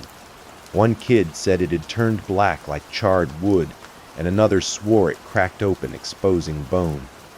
I checked in the mirror, seeing only a normal finger, though it throbbed with pain. The red thread seemed to burrow deeper into my skin, no longer something tied on, but growing from within. One afternoon, wandering the back courtyard, where mossy walls and thick shadows kept most away, a raspy voice spoke behind me. "You have seen it too, have you not?" I spun around. It was Clara, the school's eccentric girl, her tangled long hair covering half her face, eyes ringed with dark circles like someone who never slept. She rarely spoke to anyone, always alone in the library corner, drawing peculiar signs. "I do not know what you mean," I stammered, but Clara just smirked faintly. "Do not pretend I see your finger. I see the red thread binding your soul. You have entered the Crimson Pact." I went still. The name Crimson Pact hit like a curse, tightening my chest. "What does that mean?" I asked, voice shaking. "A blood agreement," Clara replied, her tone so low it was almost a whisper. "A deal with a demon. The name you saw on the wall, Andres. He is a war demon from the Goetia texts. He sows betrayal, murder, and destruction, and now he claims souls one by one, like offerings presented to him." I wanted to laugh, to call it a sick joke, but my voice caught the deaths, the threads crawling from cracks, and the nighttime whispers all refused to let me deny it. Clara stared at me, her eyes like abysses. "Once tied, there is no escape. Either you die, or your soul gets dragged away." A cold wind blew, sticking my hair to my face. In that instant, I swore I heard laughter, not from Clara, but from above, hoarse like a raven's caw. I shivered, feeling the shadows around us close in, as if the school was no longer a refuge but a giant trap. That night, sleep evaded me. Fear crushed my chest, making breathing feel like drowning. I snuck to the library, though students were forbidden after hours. The rotting wooden door opened with a gentle push. Inside, oil lamps flickered, shadows dominating every corner. Somehow, my feet led me to a far shelf stacked with dusty, ancient books. Among hundreds, I found one with cracked leather binding, like dried human skin. No title, just a strange circular symbol embossed on the cover. My hands trembled as I opened it. The first page showed a name in faded ink, blotched like centuries-old blood, and Raz. Below was a drawing of a grotesque creature, human body, raven head, red glaring eyes, holding a blood-soaked sword. Swirling Latin script circled it, but I recognized only a few words. Ars Goetia. I dropped the book like it burned me, but the demon's eyes in the image clung to me, following. For a moment, I saw its beak twitch into a cold smile, as if it knew I belonged to it. The next day I searched for Clara to ask more, but she was gone. No one saw her in class, the library, or anywhere. Some whispered she ran away, but I knew the truth was far worse. I noticed those with red threads changing. They grew silent, eyes vacant, as if souls were being siphoned. I looked at my pinky. The thread fused to my flesh, impossible to remove. Every attempt with scissors made my hand tremble, and an unseen voice whispered, "The pact cannot be broken." In the days that followed, the school seemed shrouded in an invisible curse. Teachers quit without reason. Hallways grew emptier, and the wind through broken windows now carried strange sounds like laughter, cries, or claws scratching stone. I saw more signs, random blood spots on desks, fleeting figures in mirrors, and endless whispers at night. I knew Andrus was no dream. He was here, in the school, drawing closer. One night, I returned to the library for answers. The book waited, as if expecting me. I flipped to another page describing the summoning ritual for Andrus. It said the red thread was an invitation, a blood pact, and each tied pair offered 2 souls. When they died, their essences belonged to him, and he would demand more until none survived. Reading it, my blood turned cold. I wanted to tear the book, burn it, but I knew it was futile. The pact was made, and I was part of it. I tried breaking the thread. I prayed, used knives, but each time blood flowed, and Andrus's whispers grew louder. In desperation, I ran to the abandoned chapel. It was freezing, pitch-black walls seeming to bleed. I knelt, screaming for release, but instead of an answer, heavy flapping echoed, and a massive shape appeared in the corner. His red eyes pierced me, voice deep and resounding. "You are mine!" I collapsed, breath ragged. When I woke in my dorm, my pinky was blackened as if burned from inside. The red thread was no longer a string, but part of me, an indelible mark. I knew my time was short. Clara was right. This was no game, but a trap. And I, with the others, had walked right in. I started paying more attention to Sophia after those horrific days. She still showed up in class, sitting at the back row, as if nothing happened, her brown hair cascading to hide most of her pale face and oddly red lips. But every time I glanced, the red thread on her pinky seemed to pulse like breathing, swollen, like a leech full of fresh blood, moving to some unseen rhythm. Her eyes always stared into space, as if listening to a voice only she could hear. One night, I could not hold back anymore, and confronted Sophia. We stood by the creaky staircase to the basement, where dangling bulbs flickered, casting weak yellow light like a dying candle's last breath. Damp mold rose from below, mixed with a rusty tang like old blood. I looked her in the eyes, my voice hoarse with fear and anger. "Maya, what did you do to Maya before?" Mia's name escaped my lips, like a blade cutting my own flesh. Memories of her, my only true friend who vanished after that mysterious accident, flooded back vividly, twisting my heart. Mia had been my beacon in gloomy days. With her radiant smile and secrets we shared under the old oak in the courtyard. Sophia pressed her lips together. For a second I expected denial or rage, but no. She sighed, her eyes flashing something ambiguous, maybe regret or disdain.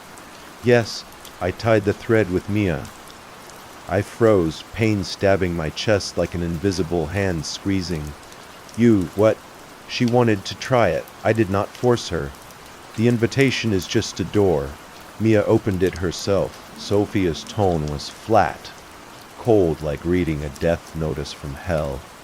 But when Mia died, the pact was incomplete.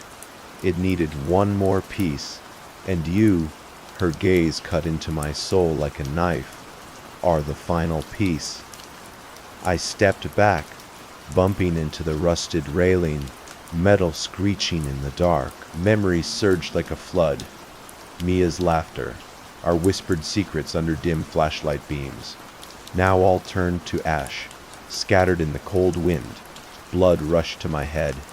I wanted to scream at Sophia, to strangle her and erase the horror, but I could not.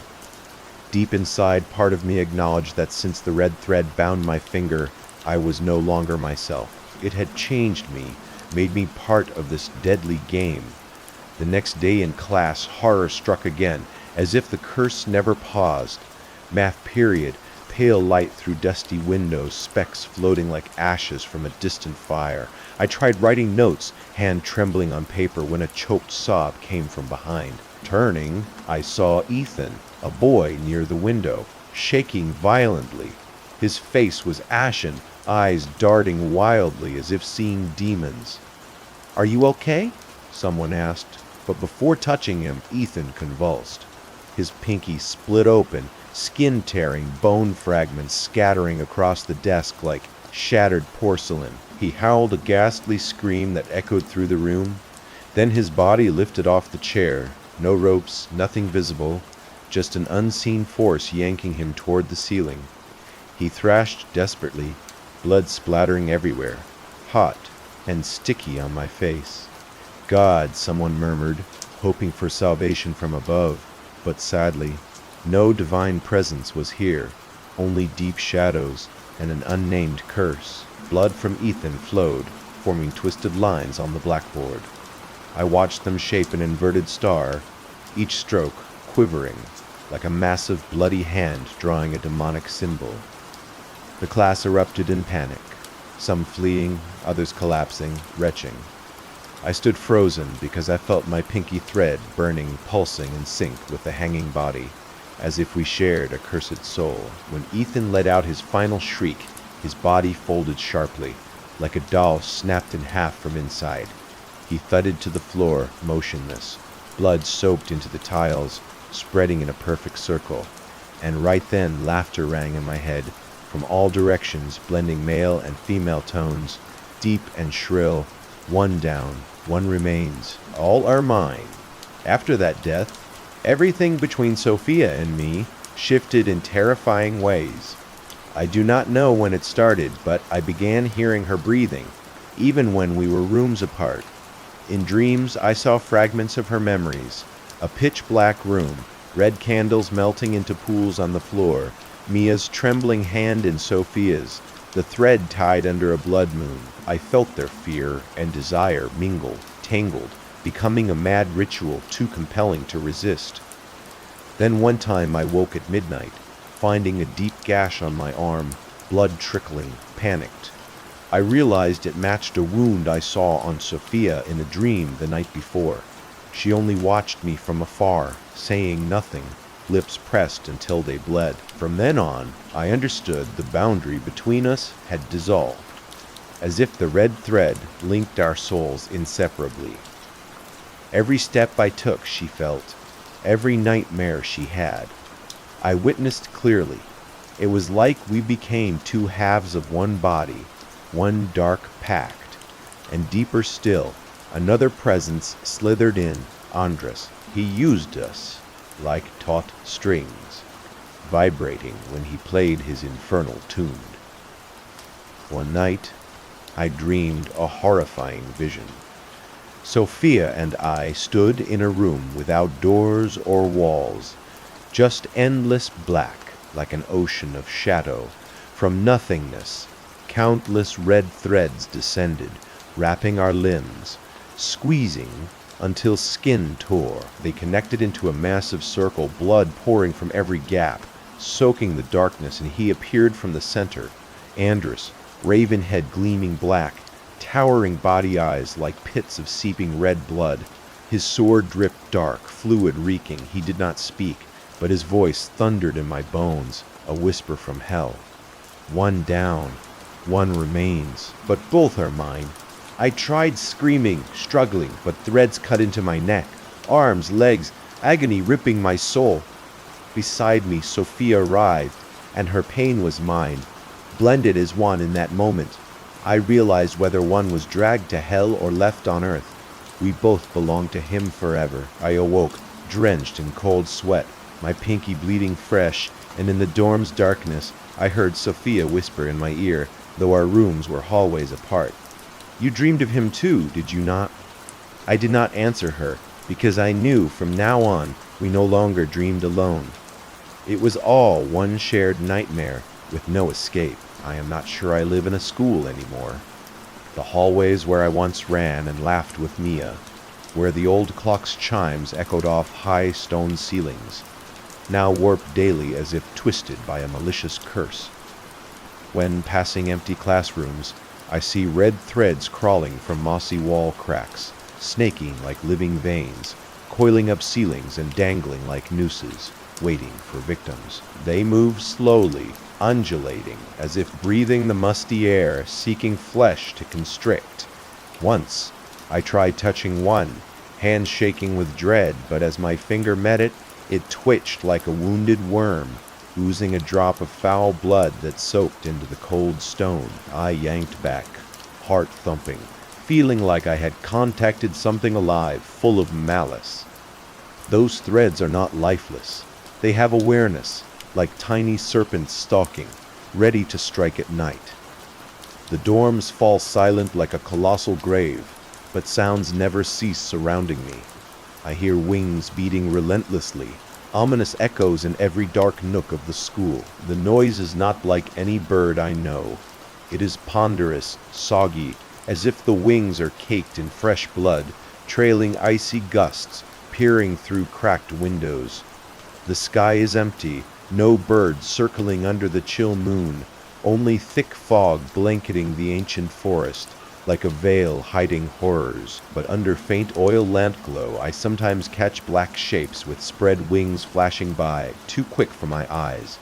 Inventions of deep fear, perhaps. Those shapes are not birds. They are larger, malformed, carrying scents of rust and dried blood. One night I opened the window, cold wind slicing like knives through skin, but I only heard distant hoarse laughter, as if they mocked my weakness, awaiting my step into their centuries-old snare. Worse still, some nights I wander the endless hallways, lights flickering near extinction, and encounter them. Students suspended mid-air, their bodies twist as if broken internally, legs feebly kicking in thick air like sap. But their faces, oh, those faces chill me to the core. All wear grins stretched ear to ear, smiles ripping flesh, baring teeth red with crusted blood, eyes vacant yet flashing crimson like coals, staring at me like invitations from hell. Once I saw a girl, maybe a senior, hanging in the corridor to the abandoned chapel. She wore the school uniform, torn and blood-soaked, her head tilted. And as I neared, her torn lips moved, murmuring, "You will be like us." I bolted, eyes shut, but her laughter pursued, mixing with unseen wing beats, resounding in my mind like unending death music. I fell to the floor, clutching my head, trying to banish the sound, but it etched into my bones, making me feel myself dissolving. I began keeping a journal, the only way to cling to remaining sanity amid this nightmare. On each blank page, I noted every phenomenon, every tiny detail, from threads on walls, shadows at windows, to bizarre nightly laughs. I hoped rereading would distinguish reality from fear-born hallucinations. At first, writing was clear, logical, recounting what I saw, heard. I wrote of Mia, Sophia, the red thread, and Crimson Pact. But my handwriting changed gradually, as if my hand no longer mine. Strokes trembled, twisted into unfamiliar symbols, like ancient carvings from a dead civilization.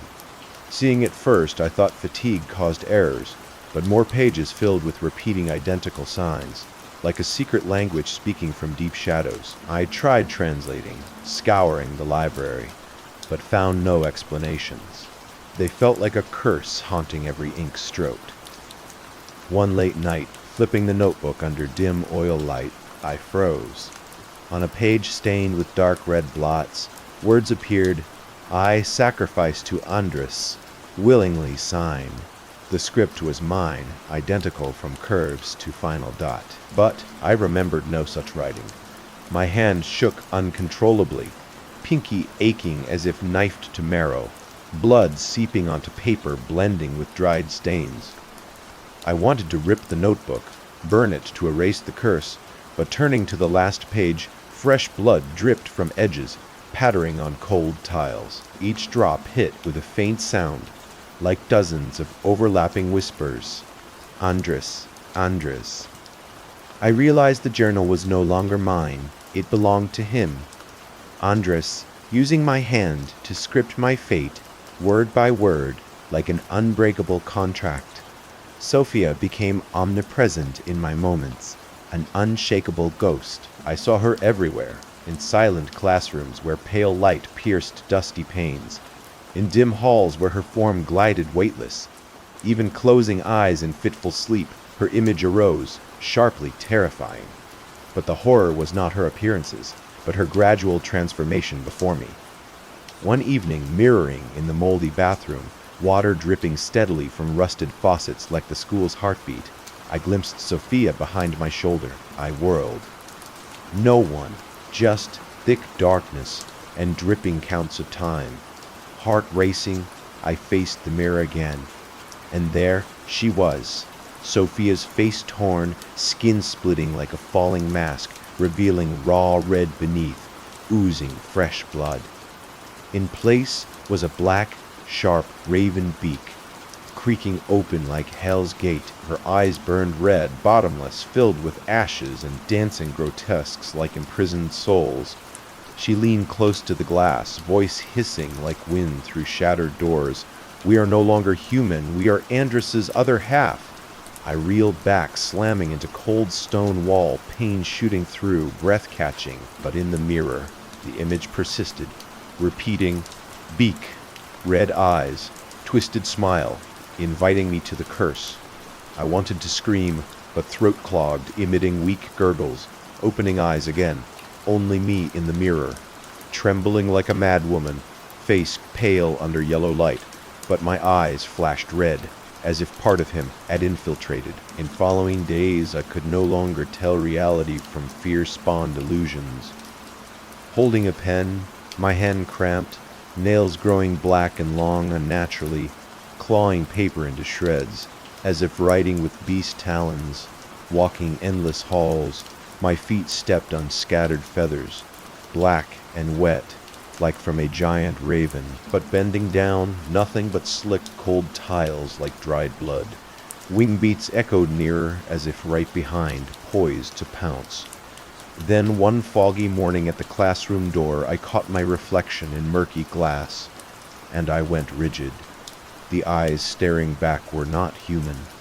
Round, abyssal like a raven's, glowing vivid red, filled with blood and ashes. I rubbed them, screamed, pounded fists until glass shattered, shards raining like storms, but the image returned flickering as if my body yielded to something else.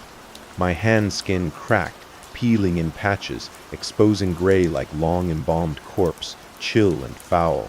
I felt veins under skin shifting color, red to black, as if my blood replaced by hell's fluid. I knew I was fading, slipping from myself bit by bit, like a painting erased by unseen hand. And somewhere in the school's thick darkness, raven wings beat louder, more urgent. Hoarse laughter echoed from all sides, as if the building whispered in unison, "You are mine." I tried fleeing, but each step drew me deeper into shadows. Hallways stretched infinitely, red threads crawling faster, coiling legs, squeezing like pulling to bottomless pit. I heard Sophia's call, but not her voice. It was Andrus's, deep, cold, rising from my pinky, where thread fused to bone. I knew no retreat, the pact complete, and I with Sophia Mia, and all who tied were his offerings, eternally trapped in crimson pact's gloom. I do not recall how I arrived there. When I opened my eyes, I stood in the abandoned chapel at the ground's end, a place avoided for years, where whispers said souls were eternally snared in darkness. The vaulted ceiling cracked, colored glass shattered, scattering sharp fragments on stone like embedded knives, reflecting weak light from sparse red-burning candles, flames trembling like dying hearts. The air thick with rust and fresh blood tang, each breath labored as if inhaling hell's toxin. Shadows climbed every mossy wall, etched with faded ancient symbols, bleeding under flickering glow. Wall statues of angels, once protective, now fractured, stone eyes empty, watching with contempt. Around me were all remaining students, but none alert. Their eyes rolled white. No, pupils' mouths agape, panting like soulless husks. Every pinky linked by red threads, stretching into a vast web filling the space, cinching until skin ripped, blood dripping to floor, forming glistening dark pools like blood mirrors. I looked at my pinky, the red thread there too, taut bound, like wires slicing flesh and bone. I yanked hard, but it held, only drawing more blood, hot and stinging, trailing down wrist, soaking cold stone. The students around showed no reaction, just swaying like puppets controlled invisibly, faces distorted, as if trying to scream soundlessly. Then sounds began, a dry crack from chapel's far end, where weeks-old corpses piled in shadows, dust and web covered. They stirred, awakened by unholy power. Cloudy eyes snapped open, heads jerking up, bones grinding horrifically like snapping dry branches. They did not walk, but twitched, pulled upright by unseen strings, joining the red thread circle, all dead beside living. No distinction between beating hearts and rotting flesh. All part of the ritual, a ghastly ceremony beyond comprehension, but its cruelty seeped into my every cell. A frigid gust blew through, extinguishing altar candles, leaving red smoke swirling like dissolving blood. I looked up, and from the split ceiling, a colossal black mass descended slowly, nightmare manifesting. He needed no full form to instill terror. Wings alone covered the roof, long feathers streaked red as if dipped in blood vats, each flap heavy, wet like tearing flesh. The raven head lowered, red eyes opening, profound like bottomless blood wells, holding thousands of screaming souls in torment.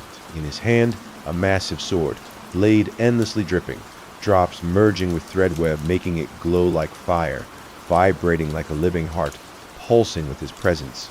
A voice rose, not in ears but shredding directly into skull as if words knife-carved. One lives, one dies, but you will be me. The voice, inhuman, ancient, savage, as if the world trembled under its might. I wanted to howl, to rip the thread free, but body rigid, only heart hammering, threatening to burst chest. Each beat sync with the red web, as if I became the ritual's part. Circle's opposite side, Sophia advanced. No trace of the girl I knew, skin fractured in pieces like parched earth, revealing inner red threads oozing blood like vital veins. Eyes mere deep sockets blazing like coals. No humanity left, only hunger and madness. She lunged at me, pulling thread taut, mouth grinning to tearing, blood streaming down chins, soaking tattered uniform. "It is set," she shrieked, voice shrill like raven calls, blending with Andrus's wing beats. "You are the last piece. Join me. You and I will be Andrus." Her smile contorted, as if Andrus borrowed her body to speak, laugh, drag me to inescapable abyss. I struggled desperately, seeking escape from constricting red web. In that instant, a thought flashed like final light in darkness. If the circle bound by threads, only blood and fire could shatter, I did not hesitate. I seized a half-burned candle nearby, red flame quivering like demon heart. With all strength, I pressed it to my pinky. Searing flesh sizzled, agony shredding nerves, as if body aflame. The red thread writhed, scorched, then snapped with sharp ring like severed string. My blood spurted, fueling flame, erupting into red fire column, illuminating chapel, revealing Goetia symbols on walls, gleaming like fresh blood. Sophia wailed insanely, her scream tearing space, mixing with howling wind and flaps. Threads around her jerked, then cinched, shredding body into thousands of red blood strands spraying like blooming blood flower in gloom. The wail echoed through hall, merging with surrounding students' moans, until only blood-stained threads remained on floor, wriggling like dying worms, vanishing in red smoke. Remaining students collapsed like cut puppets, eyes white, mouths gaping, utterly still, as if souls sucked away with Sophia Andrus retreated, form fracturing in blood smoke, but red eyes blazed, fixed on me, as if imprinting my image in his memory. This was no defeat for him. He merely waited, patient hunter for exhausted prey. His wing beats faded, but I knew he lingered in shadows, in school's every stone. When I opened eyes again, I stood alone in a classroom. The school utterly silent. No sound but wind whistling through broken windows, carrying forests biting chill. No students left, no footsteps, no laughter, no voices, not even raven flaps, as if none ever existed, as if school wiped from reality, leaving me sole survivor in nightmare. I searched halls, rooms, but no trace of anyone. No Sophia, no Mia, no other student. Only cold stone walls and dried red threads scattered like failed ritual remnants. Neat day, teachers arrived, halls lit, but none mentioned the massive absence, as if they never recalled the place once teeming with students, echoing with chatter. Only I carried that night's memory like a lunatic guarding unbelieved secrets. I scoured for signs of Sophia Mia, anyone, but all vanished, as if dream phantoms. I ransacked library for the Goetia book on Andras, but it gone, leaving dusty shelf gap webbed and forgotten. I thought I escaped. Thought fire broke, packed, freed me from Crimson Pact. But in bathroom mirror, I glimpsed from my mouth's corner a raven beak emerging, black, glossy, curved, sharp like ready blade to rend flesh. My eyes in a blink flared blood red, then vanished as if unreal. My pinky bore blackburn scarring on skin, a mark appeared, strange circle rimmed with Goetia signs, reminder I never truly fled. I scrubbed it, tried erasing, but mark sharpened, as if etched direct into soul at night trying sleep. Raven wings sounded outside window, each time nearer, stronger, pounding straight into chest, sinking with heart. I heard Andras whisper, not from outside, but deep in body, as if he planted seed in flesh. You are mine. Voice cold, merciless, like unappealable sentence. I realized I am not me anymore, just a vessel, temporary shell for Andras. He has not left. He dwells, awaiting awakening in this body. Day I fully become him, each night. Moonlight through window, my shadow in glass, no longer me, but creature with raven head, red eyes, twisted smile. I know time short. Crimson Pact not ended by fire, it paused, and Andras returns, bringing shadows to finish final ritual, making me eternal part of him. Frequency 404. I arrived in the small town of Elridge on a late autumn afternoon, when the fading golden light of dusk spread across the cobblestone streets, adding an ancient charm to the red brick houses covered in green moss. The air here felt different from anywhere I had ever been. It was quiet, but there was something heavy in it, like an atmosphere holding its breath, as if everything around me waited for something to happen. The bus moved slowly through the empty streets, and I noticed the strange looks from the local people. They watched me with caution mixed with curiosity, and perhaps a hint of warning, as if I were an outsider stepping into their private world, a place they did not want to share. I did not need friends or meaningless small talk. I just wanted a quiet spot to focus on my work, a place to escape the noise and chaos of the big city. The apartment I rented was on the top floor of a 3-story building from the 1930s. The landlady, a small woman with white hair tied neatly back, handed me a set of old iron keys and said only one thing: if you cannot sleep at night, do not turn on the radio. I smiled faintly, thinking it was just an old person's superstition, but her eyes did not look like she was joking. They held a deep sadness, something unspoken but weighing heavily on her. When I stepped into the apartment, I felt the tiredness of the old building. The ceiling was low, the walls painted a cream color that had yellowed and cracked over time, and the wooden floor creaked with every step I took, as if the house itself sighed. In the corner of the living room sat an old radio, with a chipped wooden case and faded tuning knobs. Sitting silent like it, waited for a long-lost friend to return and bring it to life. On the first night, I could not sleep. The wind whistled through the small window cracks. The floor creaked in rhythm. Small sounds, but enough to keep me awake. I tossed and turned, and my hand reached out without thinking to turn on the radio, as if something wanted me to do it. I tuned through the frequencies and stopped at 404.0 FM. At first, there was only white noise hissing, but then mixed in were heavy, steady footsteps, like someone walking on the wooden floor right behind me. Then a voice came through, hoarse and cold. 47 Elm Street, Apartment 3, 80, not turn around. I froze. That was the address of my apartment. I did not dare look back, afraid of what I might see. In the nights that followed, the sound kept coming back. It felt like a call, an invitation to a place deeper and darker than anything I could imagine.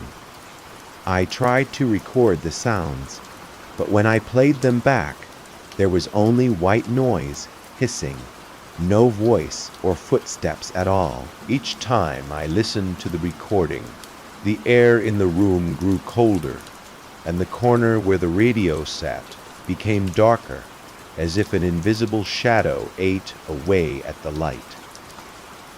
I searched online for information about frequency 404.0 FM, but found nothing. It did not belong to any official radio station.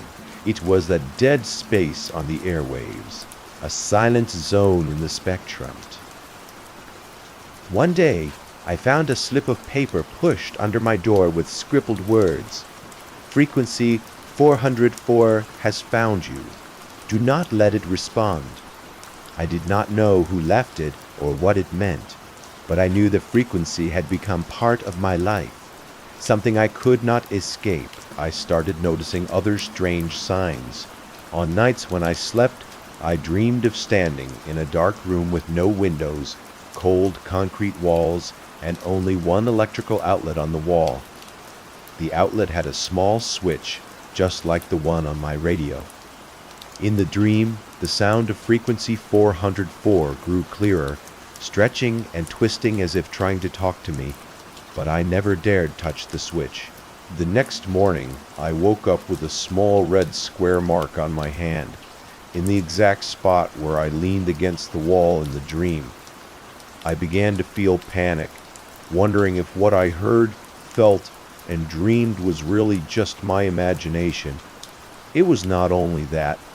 I heard whispers close to my ear when I was alone, unclear words that chilled my spine. Each time I tried to record them on my phone, the device glitched or lost signal in a strange way. I tried leaving the apartment for a few days to avoid frequency 404, but it followed me, slipping into every dream and thought. Once more, I found another slip of paper under the door, this time in clear capital letters. Do not reply. I knew that if I responded or interacted with the frequency, I would lose myself to another world where silence was the only scream. And now, as I sit writing this story, I feel frequency 404 humming nearby, those heavy footsteps never stopping, a reminder that I was never truly safe, no matter how much I wanted to be. The weak morning light filtered through the old window curtains, casting faint streaks on the wooden floor that shimmered like they tried to hold on to the last breaths of the previous day. The room carried the musty smell of ancient buildings, blended with rotting wood and something vague I could not name or escape. I sat by the window, staring down at Elm Street, covered in fallen yellow leaves, but my mind felt empty, weighed down by chaotic thoughts. Frequency 404 haunted me like an invisible octopus clinging to my thoughts, making each breath feel heavy and uncomfortable.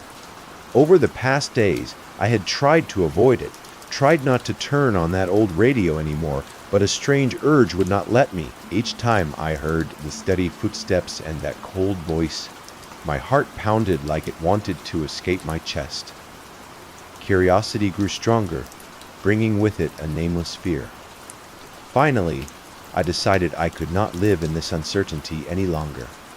I needed to know the secrets hidden behind the apartment, behind frequency 404, behind the landlady's warning, and most importantly, I needed to learn about the man who once lived here, Elijah Blackwood.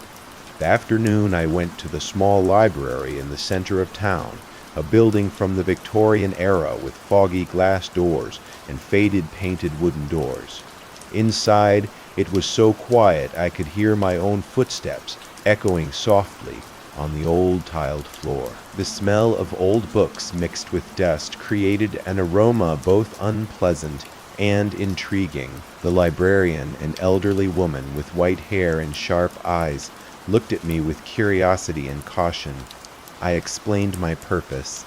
I wanted records and documents about the building where I lived and its past residents. She stayed silent for a moment, then led me to a corner where old files, diaries, and newspapers were stored in wooden boxes. She flipped through yellow pages covered in thick dust and handed me a bound set of documents. I sat at a large wooden table, opening page after page, reading names and notes. The records detailed events from decades ago, including mysterious disappearances and unexplained phenomena. Apartment 3A, where I lived, once belonged to Elijah Blackwood, a man from the 1940s. The documents said he vanished without a trace. Neighbors back then reported hearing whispers and footsteps at night, even when the apartment was locked. A chill ran down my spine as I read those lines. This was not just a place to live. The building seemed to hold something deeper and darker than the physical world. When I returned to the apartment, a cold draft brushed over me, as if an invisible presence watched. I turned on the radio, tuned to 404 as before, and this time the sound was not just white noise.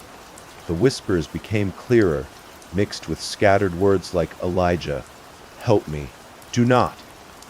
I tried recording it again, but playback gave only hissing static. I felt an invisible force trying to stop me, hiding a secret it did not want revealed. That night I could not sleep. The yellow lamplight cast long shadows on the walls, making everything look eerie. I lay in bed, eyes wide open, listening to every tiny sound. The wind howled through the north window, where the landlady had warned me, like a mournful sigh from the house. Then, the footsteps started, not through the radio this time, but in the room, from the hallway leading in. The steps were slow and heavy, coming closer, then stopping at my door. A hoarse voice whispered in my ear, not from the radio, but inside my head. Do not turn around. I lay still, heart racing, my eyes fixed on the outlet on the wall, where a small switch was on.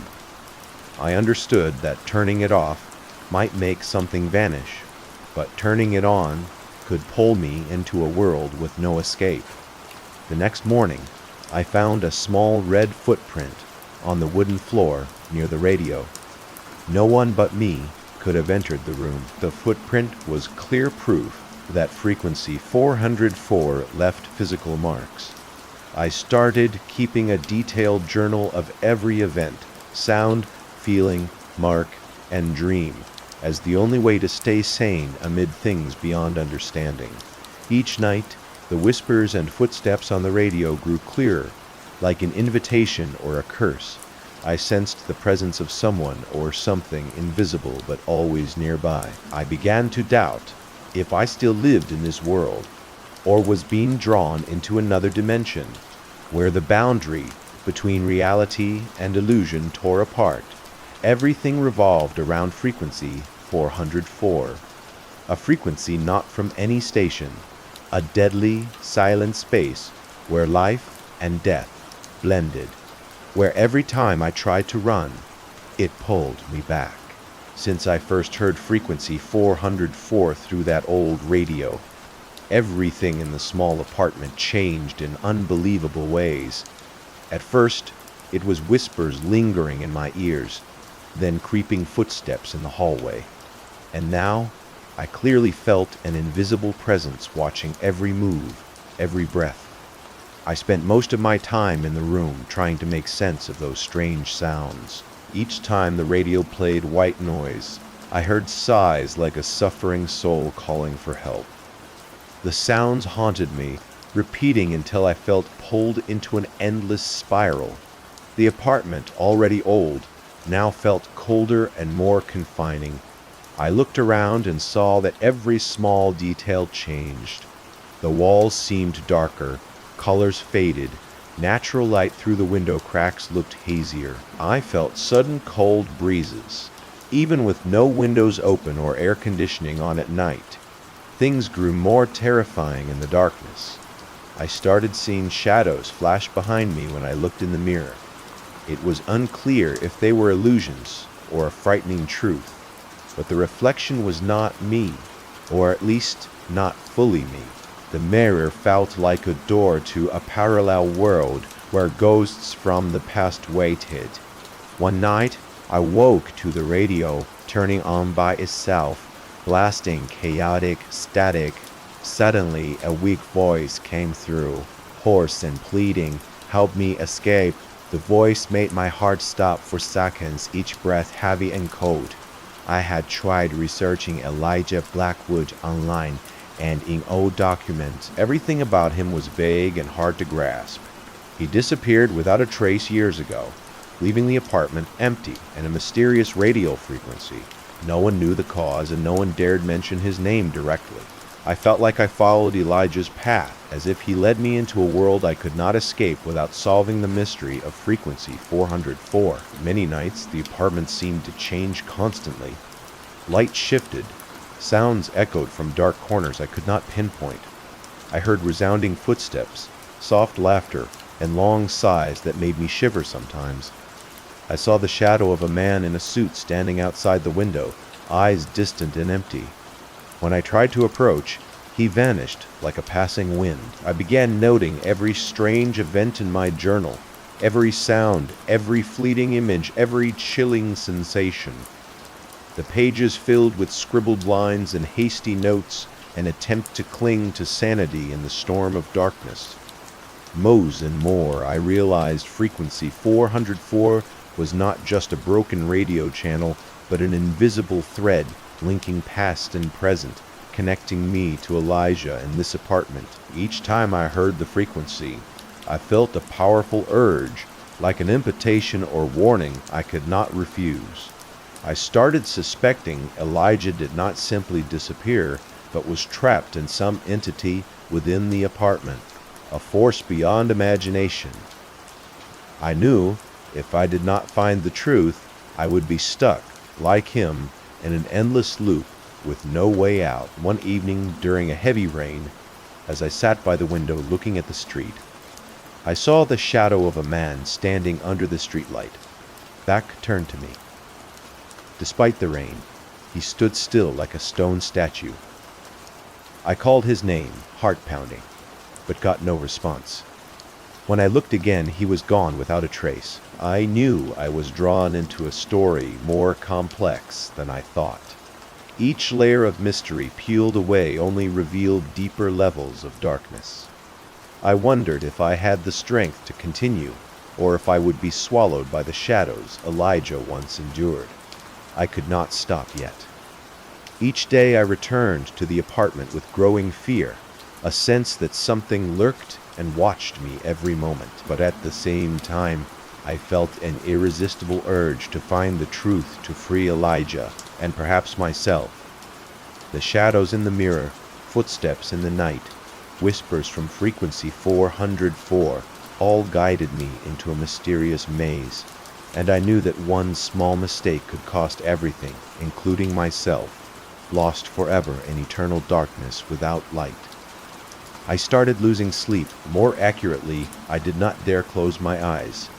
I feared that closing them would bring the buzzing sound, the distorted voice calling me to save him. The radio's 404 frequency echoed strange noises in my mind, and I felt I had reached my limit. But in that moment, a fierce will rose in me. I had to see the story through no matter the cost. The apartment changed daily, not just in shadows and sounds. I noticed new marks appearing each day, a scratch on the wall, a painting fading unnaturally, or even small wet footprints on the dry wooden floor. I remembered the photos I had seen, Elijah's face still vivid in my mind. Something about him remained unrevealed, and I believed the apartment would not keep it secret much longer. On a drizzly evening, with wind howling through door cracks, I discovered an antique mirror in the living room corner, something I had not noticed before. The surface was thick with dust and small cracks, reflecting the flickering lamplight unevenly. When I wiped the dust away, I saw not only myself in it. The eyes in the mirror were not mine, but empty, lost, full of pain. It seemed the image tried to convey something, but was trapped in the glass, unable to break free. I began talking to the reflection in the mirror, for the first time speaking to something I never believed could exist.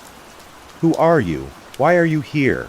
I asked, voice choked and trembling. The reflection seemed to listen, then the image grew clearer. It was Elijah Blackwood. He started telling me a story I had never heard about his days in this apartment, his mysterious disappearance, and, most importantly, about frequency 404.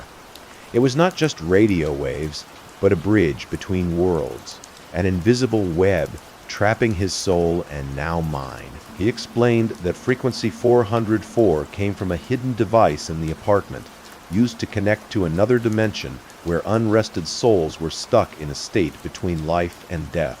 And now the device had activated again, keeping his soul and others from leaving the apartment. In Elijah's words, I felt extreme pain, a despair of wanting freedom, but being imprisoned by an invisible, haunting, horrifying entity. Now I realized I was not alone, but pulled into a battle between two worlds, where darkness was not just shadow, but a being with will and power. Elijah told me that to break this cycle, I needed to find the device and disable it. But to do that, I had to dare step through the dark door, a portal hidden in the apartment that appeared only when frequency 404 reached a certain level. I did not know what waited behind that door, but I could not turn back.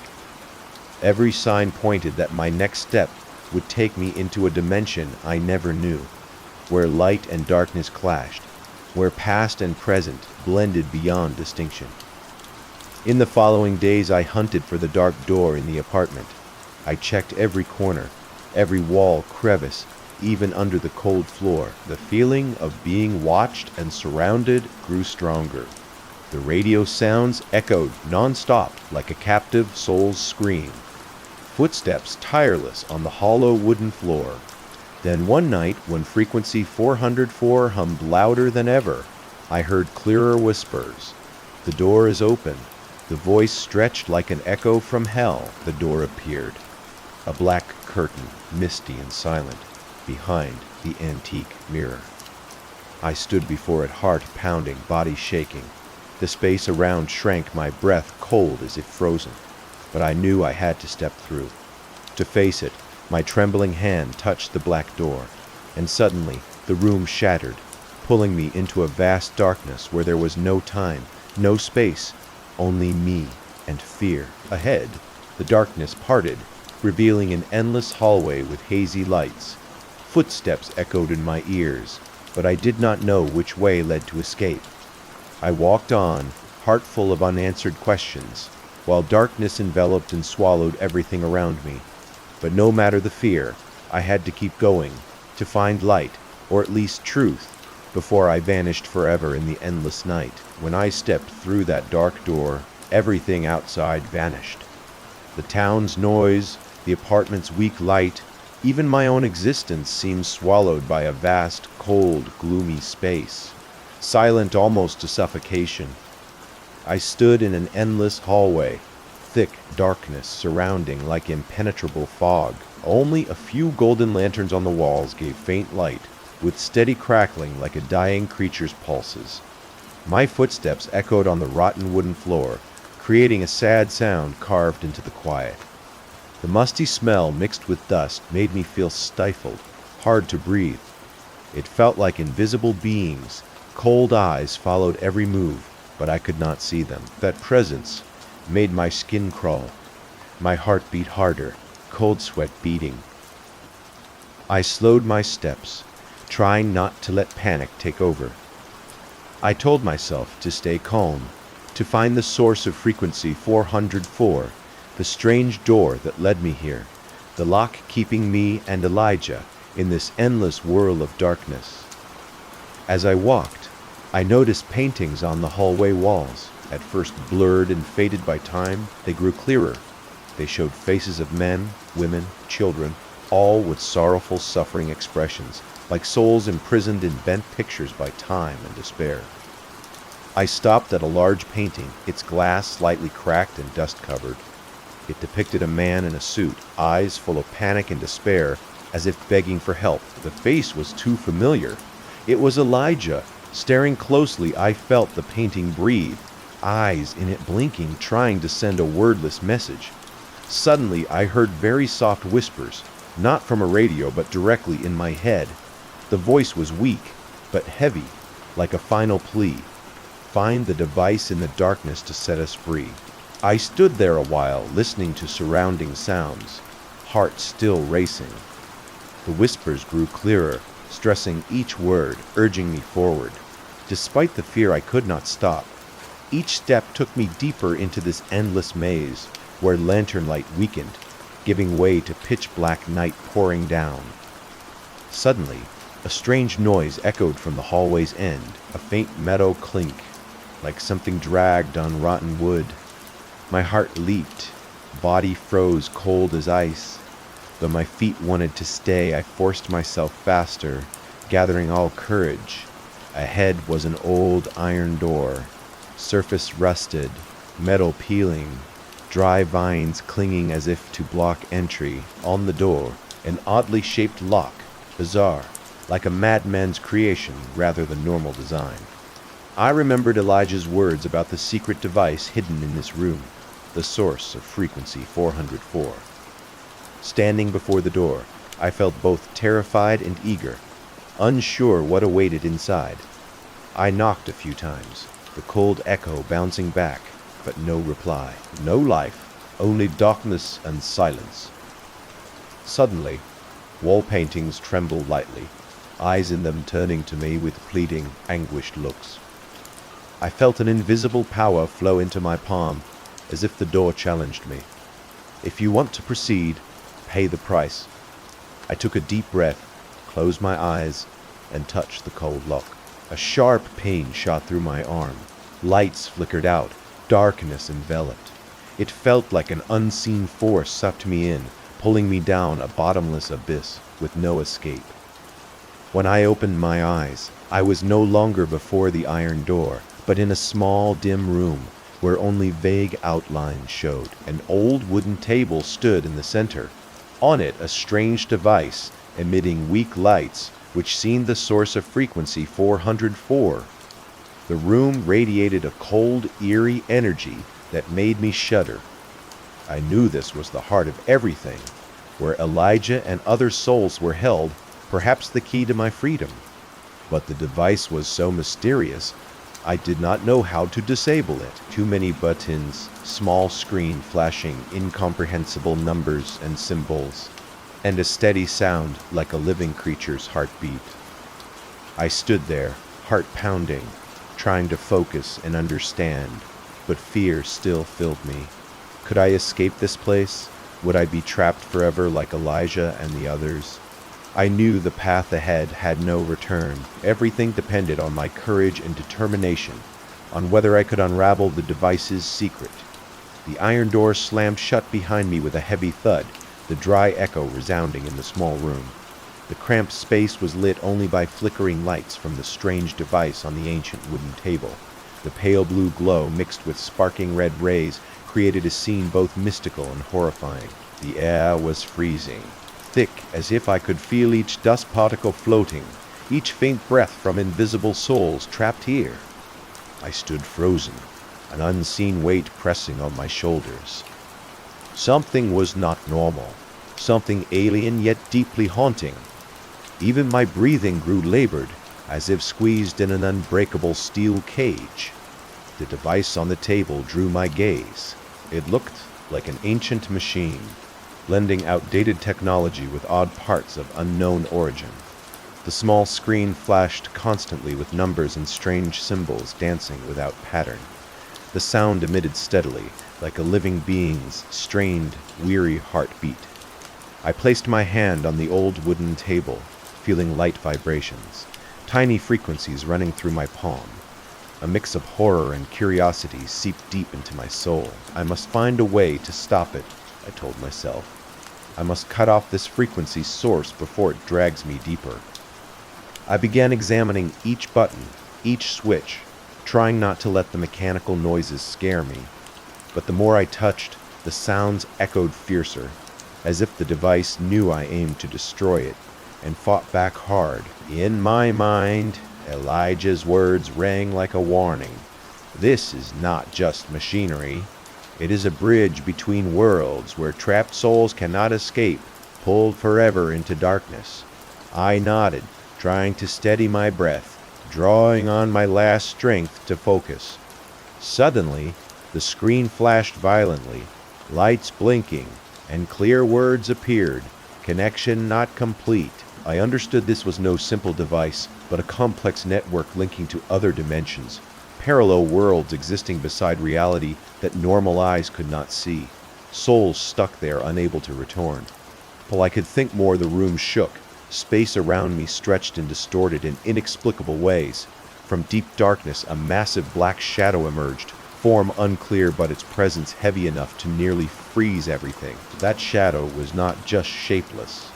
It had its own will, an invisible power always wanting to pull me deeper, to devour all life. I stepped back, heart about to explode, hands trembling for any support to avoid the deadly whirl. The shadow extended invisible tentacles, icy cold, gripping me, dragging me into the deadly pit. In that moment, I remembered the old wooden box I found in the apartment. The box I had forgotten, now like an object holding inexplicable, mystical power. I reached for the box, opened it, and immediately a gentle light spread from inside. The light was not blinding, but enough to dispel some darkness covering the room. Rays like a guiding lamp in night, like life's breath slipping through death's curtain. The box emitted an extraordinary energy. I felt it like a magical key, able to break the invisible net holding everything. The light from the box swept over the device, making the steady machine sound fade, replaced by weak hisses, like a dying creature's last breaths. The shadow coiled, roaring in despair, then slowly shrank like a storm blown out by wind. I quickly worked the device's buttons, combining with the box's light, seeking to fully sever the connection, keeping me and Elijah in this half-real, half-dream world. The moments stretched in extreme tension, each second feeling eternal. Cold sweat soaked my forehead, heart racing non-stop. But finally the sound silenced. The room grew strangely quiet, so much I could hear my own breathing echo in the vast space. The shadow vanished completely, yielding to hazy light from old wall bulbs. It felt like the whole space sighed in relief, and so did I. I exhaled, feeling both relieved and confused. Everything seemed to have escaped from a nightmare, but questions lingered heavily. Were the trapped souls truly freed? Could I return to the real world? Or was this just the start of a longer journey? Suddenly Elijah appeared before me, eyes full of hope and deep understanding. He said the dark door would slowly close, the imprisonment would ease, but to fully free all, I needed to go deeper into the shadows, explore deeper mysteries, face unrevealed truths. I felt a strong change in my soul, fear giving way to power, fierce determination. This journey was no longer a choice, but the only path to true peace. And I knew ahead lay more horrifying challenges, deeper darkness, unanswered questions. But in them, I would find my true self and this world's reality. But the story did not end there. As I stood in that dim room, the walls seemed to shift slightly, as if the dimension itself breathed. Elijah's form flickered like a weak signal on an old television, his voice echoing in my mind rather than through the air. He warned me that disabling the device was only a temporary reprieve. The frequency, he said, was not just a product of the machine, but a living entity woven into the fabric of the apartment and the town. It fed on isolation, on the unspoken fears that people buried deep inside. I left the room through a door that appeared where none had been, stepping back into the hallway. But it was different now. The lanterns burned brighter, and the paintings on the walls showed faces with hints of relief, their eyes no longer pleading, but watchful.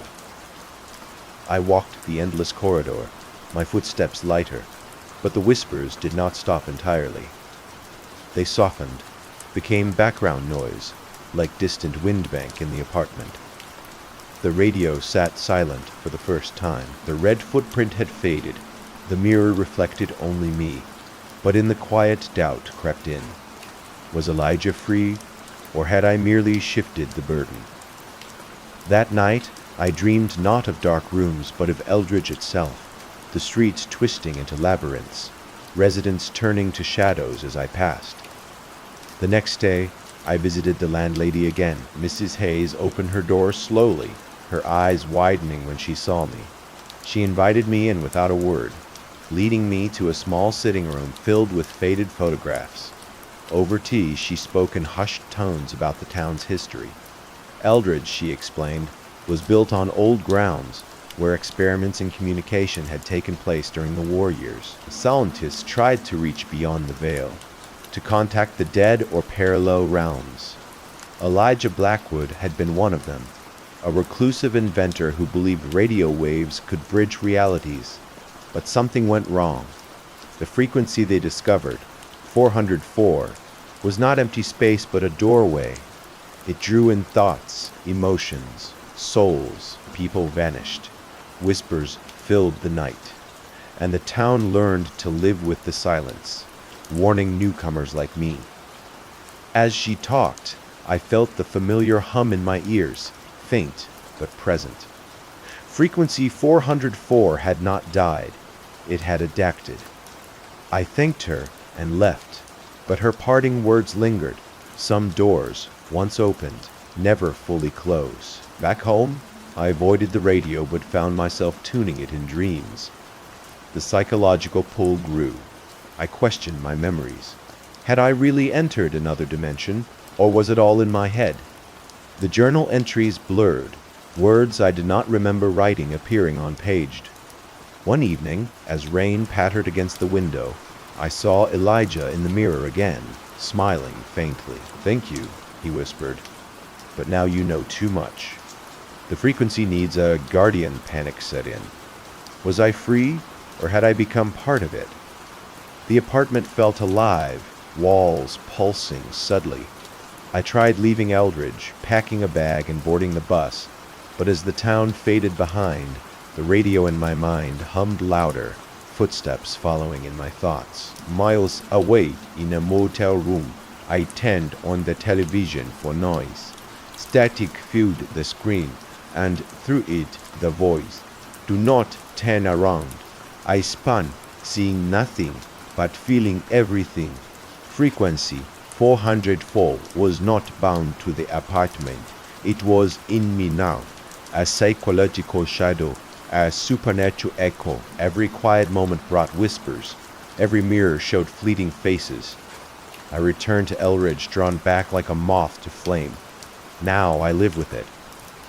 The town watches me knowingly. I am the new Elijah, guardian of the silent frequency.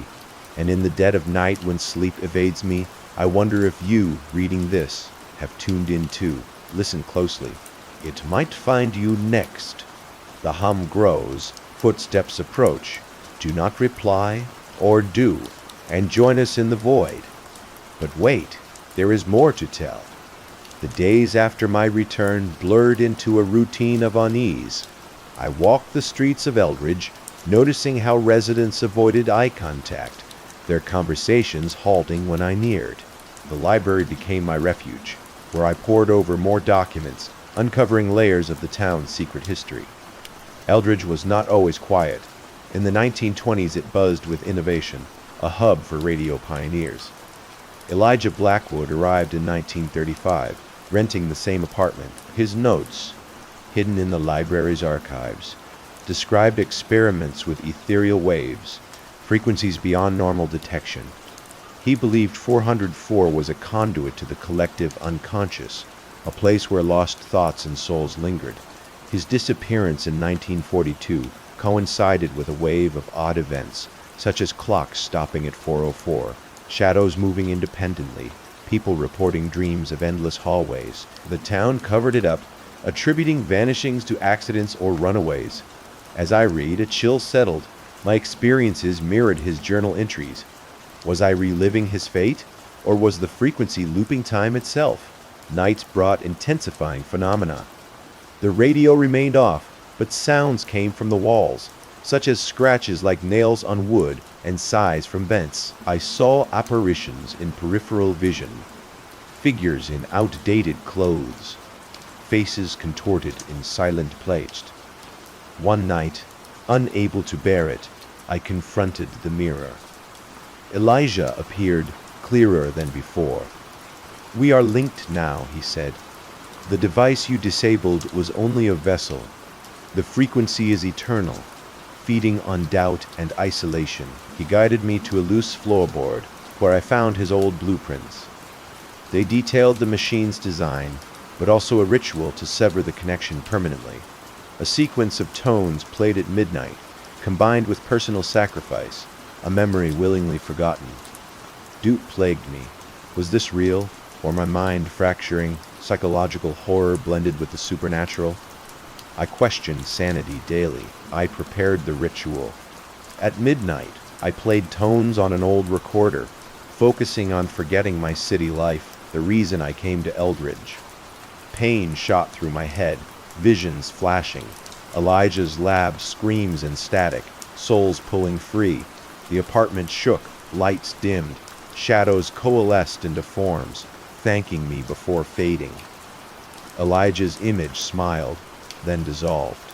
Silence fell. True silence for the first time, but mornings brought unease. Memories faded, names and faces from before. Was the sacrifice too great? Frequency 404 hushed, but in quiet moments, a faint hum lingered in my thoughts. I stay in Eldridge, writing this as warning. If you hear unexplained static, whispers in night, do not tune in. The silent frequency waits, blending mind shadows with otherworldly calls. It found me. It might find you. Yet, even as I write, doubt returns. Is this story mine, or Elijah's echoing through me? The mirror reflects a stranger sometimes. Listen carefully. The void calls softly. Each day I felt my sense of self erode. Conversations with myself became debates. Was the hum real, or was it tinnitus from stress? I avoided mirrors, fearing the eyes staring back were not mine. I sought help from a local doctor, but he dismissed it as anxiety, prescribing pills that only dulled the edges. The whispers pierced through, mocking my attempts to rationalize. Supernaturally, objects moved slightly. Books opened to pages about radio history, keys jingling alone. The apartment's temperature dropped in patterns, cold spots forming shapes like hands. I researched similar cases online, finding creepypasta forums with stories of dead frequencies. Users described hearing loved ones' voices, driving them to madness. One thread mentioned Eldridge, warning to stay away. Emboldened, I contacted a poster. They replied that it is not just sound, it is a parasite on the soul. That night, the radio turned on alone, not 404, but a normal station warping into whispers. Help us. I smashed the radio, but the sound continued in my head. Desperation led to exploring the building's basement, dusty, cobwebbed. It held forgotten items, old radios, Elijah's notes. One page read that the frequency chooses a toast. To escape, pass it on. Horror struck. Was writing this story my way of passing it. Reader, if you feel a hum now, I am sorry, but perhaps that is the point. The psychological dread lies in uncertainty, the supernatural in the inescapable pull. I live on, but changed. Eldridge's quiet is my prison. Listen not to the silence. It speaks volumes. Mornings started with ritual checks, mirror for extra faces, floor for marks, radio for hum. None appeared, but anticipation built tension. I befriended a neighbor, old Mr. Jenkins. Over coffee, he shared tales. "My apartment is cursed," he said. "Folks hear things, leave changed or not at all." His words fueled paranoia. Was he real, or was he the frequency's illusion? Dreams evolved, walking hallways, meeting souls. One, a woman from the 1950s, said frequency collects lonely minds, weaving them into its web. Waking, I felt threads in my thoughts, pulling strings. I tried meditation to clear my mind, but it amplified whispers. Psychological unraveling meant forgetting words. Mid-sentence, seeing shadows in daylight. Supernatural peaks happened one evening when apartment lights flickered in Morse code. Decoded, the message was, "Do not forget us." I dove into code, finding messages from past residents, pleas for release. Climax built when I found the box again. Inside, a crystal pulsing light touching it. Visions flooded. Elijah activating device. Portal opening. Souls sucked in. He intended good contact after life, but unleashed chaos with crystal. I performed another ritual, chanting tones, shattering it. Explosion of light. Screams fading. Peace came but at cost. Memories gone, identity fuzzy. Now I write to anchor myself. If you read this and hear static, run the silent frequency never truly dies. It waits in minds like mine, and perhaps yours. The autumn leaves crunch underfoot as I walk Elm Street, wind carrying distant echoes. Houses watch with window eyes, secrets buried in foundations. Inside, the apartment's creaks sound like conversations. I listen, deciphering nights. I lie awake, mind racing through possibilities. Is reality bending, or am I? Supernatural encounters include ghost touches and cold fingers on skin. Psychological aspects include self-doubt and isolation, amplifying fear. Interactions with townfolk include whispers behind backs and pitying looks. Lumbering dives include more on Blackwood and his descent into madness. Dream sequences include detailed explorations of other dimension and meetings with entities. The weeks dragged on in Eldridge, each day a slow unraveling of what I thought was real. I found myself wandering the town's narrow paths more often, the crunch of fallen leaves under my shoes the only sound breaking the stillness. The houses lined the streets like silent sentinels, their windows reflecting back my own tired face. But sometimes I swore I saw other eyes peering out, eyes that did not belong to the living. The wind carried faint echoes, not of birds or distant cars, but of murmurs that sounded too human, too close for comfort. Back in the apartment, the creaks in the floorboards took on a rhythm almost like whispered conversations just beyond hearing. I would press my ear to the wood, straining to make out words, only to pull away with a headache and a growing sense of being mocked. Was the building alive? Or was my mind filling the silence with phantoms? The line blurred more each day. Nights were the worst. I lay awake for hours, my mind racing through endless possibilities. What if the frequency was not supernatural at all, but a trick of my own brain, a manifestation of loneliness and stress? Or what if it was real, and by doubting it, I invited it deeper? The uncertainty gnawed at me, turning every shadow into a threat, every quiet moment into torture. Supernatural signs crept in subtly at first, a cold touch on my arm in the empty room, like fingers brushing skin. I spun around, heart racing, but saw nothing. The chill lingered, raising goosebumps that lasted hours. Then came the dreams, vivid and immersive, where I wandered the other dimension's hallways again. In one, I met a child with hollow eyes, who spoke in Elijah's voice, telling me the frequency collected echoes of regret, binding them forever. Waking from those dreams left me disoriented, the room spinning as if I had not fully returned. I started questioning time itself. Had minutes passed, or hours? The clock on the wall seemed unreliable, its hands sometimes jumping backward when I looked away. I sought out more interactions with the townfolk, hoping for answers, or at least solidarity, but they offered only whispers behind my back, and pitying looks when our paths crossed. One shopkeeper, an old woman with trembling hands, slipped me a note as I bought groceries. It read simply, "Leave while you can hear yourself think." Her eyes held the same haunted depth as Mrs. Hayes.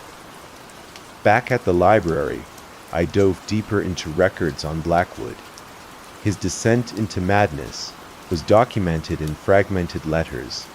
Initial excitement about breakthroughs, then paranoia about voices from the ether invading his thoughts.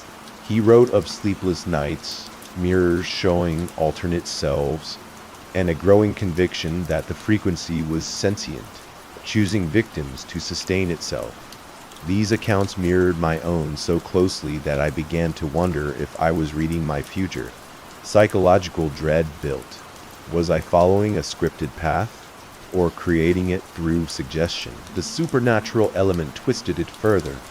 Notes appearing in my journal in handwriting not mine, detailing dreams I had not yet had. In one detailed dream sequence, I explored the other dimension's core, a vast chamber where entities floated like mist. They reached out, sharing fragments of lives lost to the frequency. A mother searching for her child, a soldier reliving battles. Their touches left marks on my skin, faint but real upon waking. The build-up to what I hoped was resolution came slowly. I gathered items from Blackwood's notes, a forgotten tuning fork, salt for barriers, candles for light. In the apartment center, I set up a circle, chanting tones from memory. The air thickened, whispers swelling to a chorus. Entities manifested, not as horrors, but as pleading forms, their stories flooding my mind.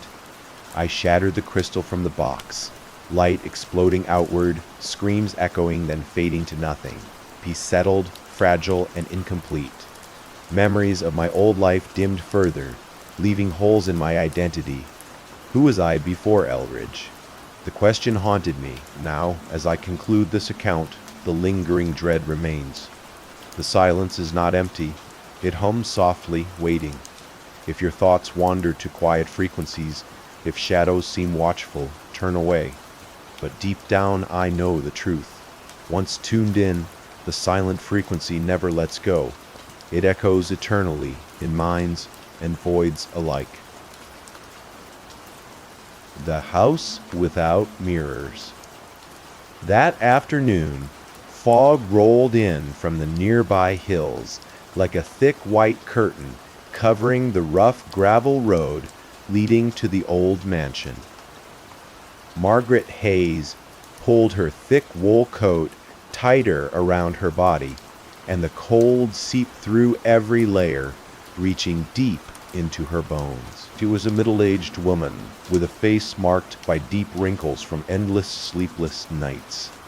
Each step she took felt heavy and slow, as if she were dragging her tired and worn-out body along. Her mind wandered back to her past life. Her husband, who had died suddenly in a terrible car accident, and her 2 grown children who were busy with their own lives in distant cities, sending only short messages filled with duty rather than real warmth and affection. The loneliness in her city apartment had filled her with panic. Every evening, the ticking of the wall clock echoed like sharp knives stabbing into her temples, reminding her of the endless emptiness. Margaret longed for a new place, a strange and peaceful space to fill the growing void in her heart. The real estate agent, a thin old man with a slight smile that hid something unspoken, had suggested this option if you want real quiet. The house on the edge of Misty Ridge is perfect. No one stays there long for one reason or another. But for you, I think it will fit, and it will bring the peace you are looking for." Margaret did not ask for more details because she did not want to know. An old, isolated house surrounded by thick fog and wild hills sounded like a strong remedy for her exhausted soul, a fitting place to escape the noisy world outside. The mansion slowly appeared behind a row of bare, twisted trees, its gray stone walls standing out against the white fog like a ghost from the past. The black tiled roof was covered in green moss, and the tall windows had thick red curtains faded by time, looking like dried stains. The iron gate creaked loudly as it opened. The sound echoed in the dense air, like whispers from lost souls, making her shiver for a moment. Inside the house, the smell of dampness mixed with rotting wood and dust built up over decades, creating a heavy and stuffy atmosphere. The hallway had a worn carpet, walls covered in peeling wallpaper with faint patterns, and hanging frames that were empty, holding only faded fabric like old skin. Margaret noticed something strange right away. There was not a single mirror in the entire house, not in the large living room, not in the dark bedroom, and even the bathroom had only a plain white sink and rusty faucet, with no reflective surface at all. She felt a brief surprise, but then reassured herself. Maybe the previous owners did not like mirrors, or they feared seeing themselves age, or perhaps they were removed to preserve the house's ancient value. The quiet she had expected was indeed present, but it was not peaceful, and instead it was a deadly silence. No sounds of cars or people passing by, just a heavy air that seemed to wait for a word or a breath to stir it, to wake something that was sleeping.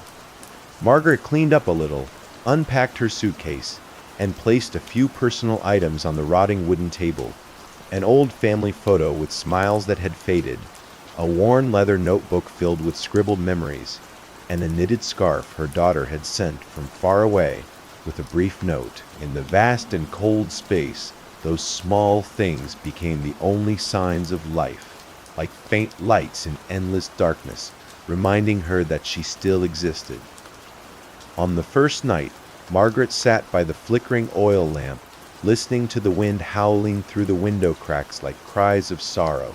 She tried to read an old novel about ghost stories, but the words danced before her eyes and did not stick in her troubled mind. Her eyelids grew heavy with fatigue, so she stood up and decided to go to bed early to forget her loneliness.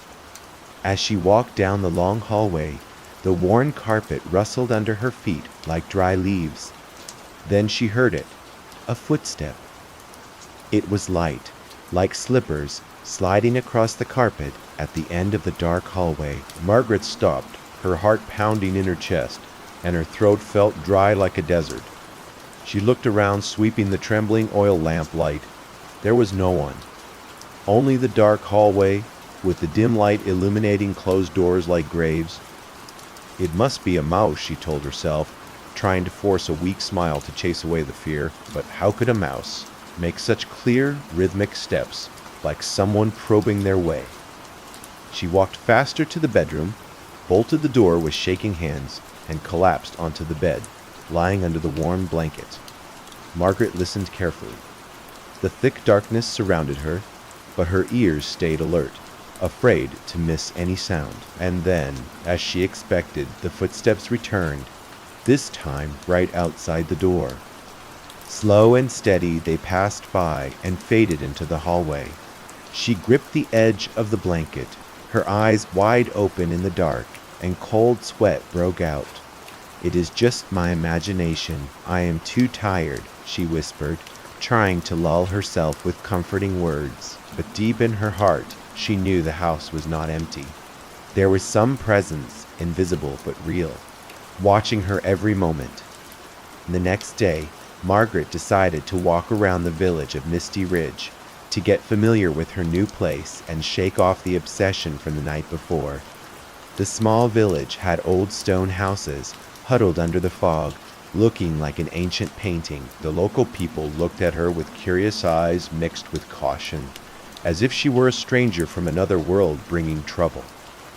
An old woman selling bread at the street corner, her face wrinkled like tree bark, whispered, "Are you renting that house? The mansion on the edge of the village?" "Yes.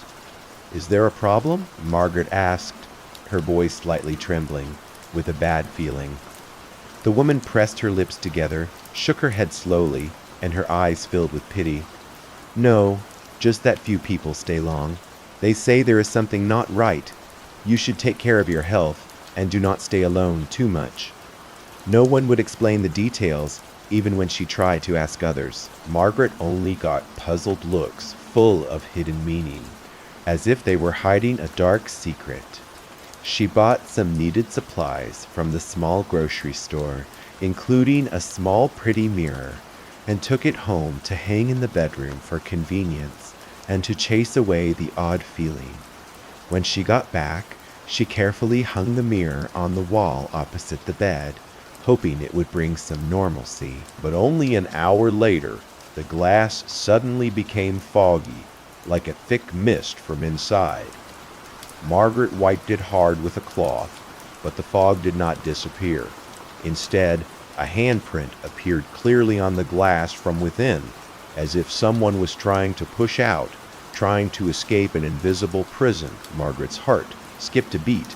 She stepped back a few paces, and her hand covered her mouth to stifle a scream of horror.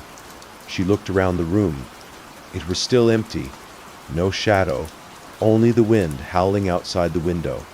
When she turned back, the glass was flat and clean again, as if nothing had happened. She wondered if it was a hallucination from fatigue, or if the house was trying to warn her of something terrible, a curse from the distant past.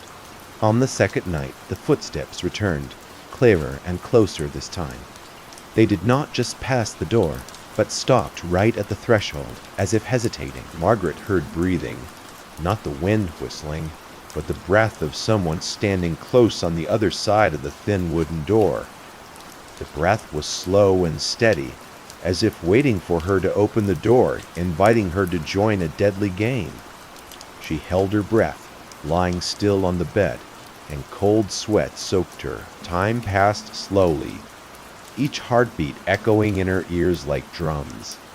Then the footsteps sounded again, slowly moving away, blending into the hallway darkness. But Margaret knew someone was there, not a villager, not a thief. It was an invisible presence, patient and silent, accompanying her like a ghost of her own loneliness. As she drifted into fitful sleep, Margaret dreamed of an endless hallway with no end, peeling walls and creaking floors. She walked in absolute silence, but behind her, another set of footsteps echoed, rhythmic and never leaving. In the dream, she realized that one day, if she turned around, she would see herself following, with an empty face and eyes deep like an abyss, swallowing all hope and light. The next morning, Margaret woke feeling exhausted, her body aching as if tortured. She decided to explore the house more, searching through dusty old drawers. In a rotting desk compartment in the living room, she found an old diary, yellowed pages with faint handwritten words like whispers from the dead. The entries told of a woman who lived there decades ago, lonely and desperate, always feeling watched by her own shadow. The diary described sleepless nights, invisible footsteps, and mirrors that vanished because they reflected not me, but someone else waiting to replace. The book ended abruptly. I do not dare look in the mirror anymore. It does not reflect me, but the abyss of a lost soul. Margaret shuddered in horror, but curiosity pushed her to keep reading, to stay. She began to realize the house was not just quiet, but held dark secrets, lost souls, trapped in a loop of loneliness. And perhaps she had become part of them, a new victim in the chain of tragedy. In the following days, the strange events grew more frequent, no longer limited to footsteps. Objects started moving, the family photo turned face down, the notebook opened to a blank page, the knitted scarf dragged across the floor. Margaret tried to ignore it, convincing herself it was wind or illusion. But fear gnawed at her mind. She wondered if the house was reflecting her own loneliness, magnifying it into a living entity. Or had she awakened something ancient, a curse from previous owners, waiting to claim her soul? Still, Margaret did not want to leave yet. Deep inside, she felt a strange connection, as if the house understood her better than anyone, better than her family. And those footsteps, perhaps not an enemy, but a reminder that loneliness is never truly alone. It always has a companion, the shadow of inner fear. She decided to stay a few more days, to face it, to see if she could break the cycle. But deep in her heart, she knew the house had chosen her, and perhaps she would never leave. At first, Margaret tried to ignore the mirror. She hung it in the bedroom like an ordinary item, no different from a comb or a lamp. But from that first night, when the glass fogged up suddenly and showed a handprint pressing from inside, as if someone was trying to break free from a parallel world, Margaret could no longer see it as lifeless. It was like a living eye, a window to a place she dared not stare at directly, a tear in reality through which dark secrets leaked slowly. In the days that followed, she left it hanging on the wall opposite the bed, but her eyes kept glancing toward it, drawn by an invisible pull. And then she noticed the mirror no longer reflected truth accurately. It had changed, becoming something distorted, no longer following normal physics. One early morning, as Margaret stood before it to brush her gray hair, she saw her reflection not moving in sync. Her hand rose to stroke her hair, but the image lagged a beat, as if thinking on its own. The eyes in the mirror were not quite the same, deeper and hollower, with a gaze empty of life's last warmth. When she turned left to grab the comb, the reflection kept staring straight ahead, focused on an invisible point behind her. Margaret froze, her heart pounding like drums, and cold sweat ran down her back. She stepped back a few paces, hoping distance would make things normal, but in the mirror, the figure did not retreat. Instead, it came closer, the face enlarging, wrinkles deepening, as if the glass was no longer a reflective surface, but a thin barrier between two worlds, her world and a dark one, where lost souls waited to invade. That night, Margaret woke to a strange noise in the middle of the night. The oil lamp had gone out long ago. The room plunged in pitch blackness, only the wind howling through window cracks like whispers from hell. She heard a scraping sound, like something heavy rubbing against the wall, dry and chilling, trembling. Margaret fumbled to light a candle, the flickering light illuminating the room. She gasped when she saw the mirror had fallen to the floor. The wooden frame cracked at one corner, but the glass intact, not a single shatter. She was sure she had hung it securely with an iron hook before bed.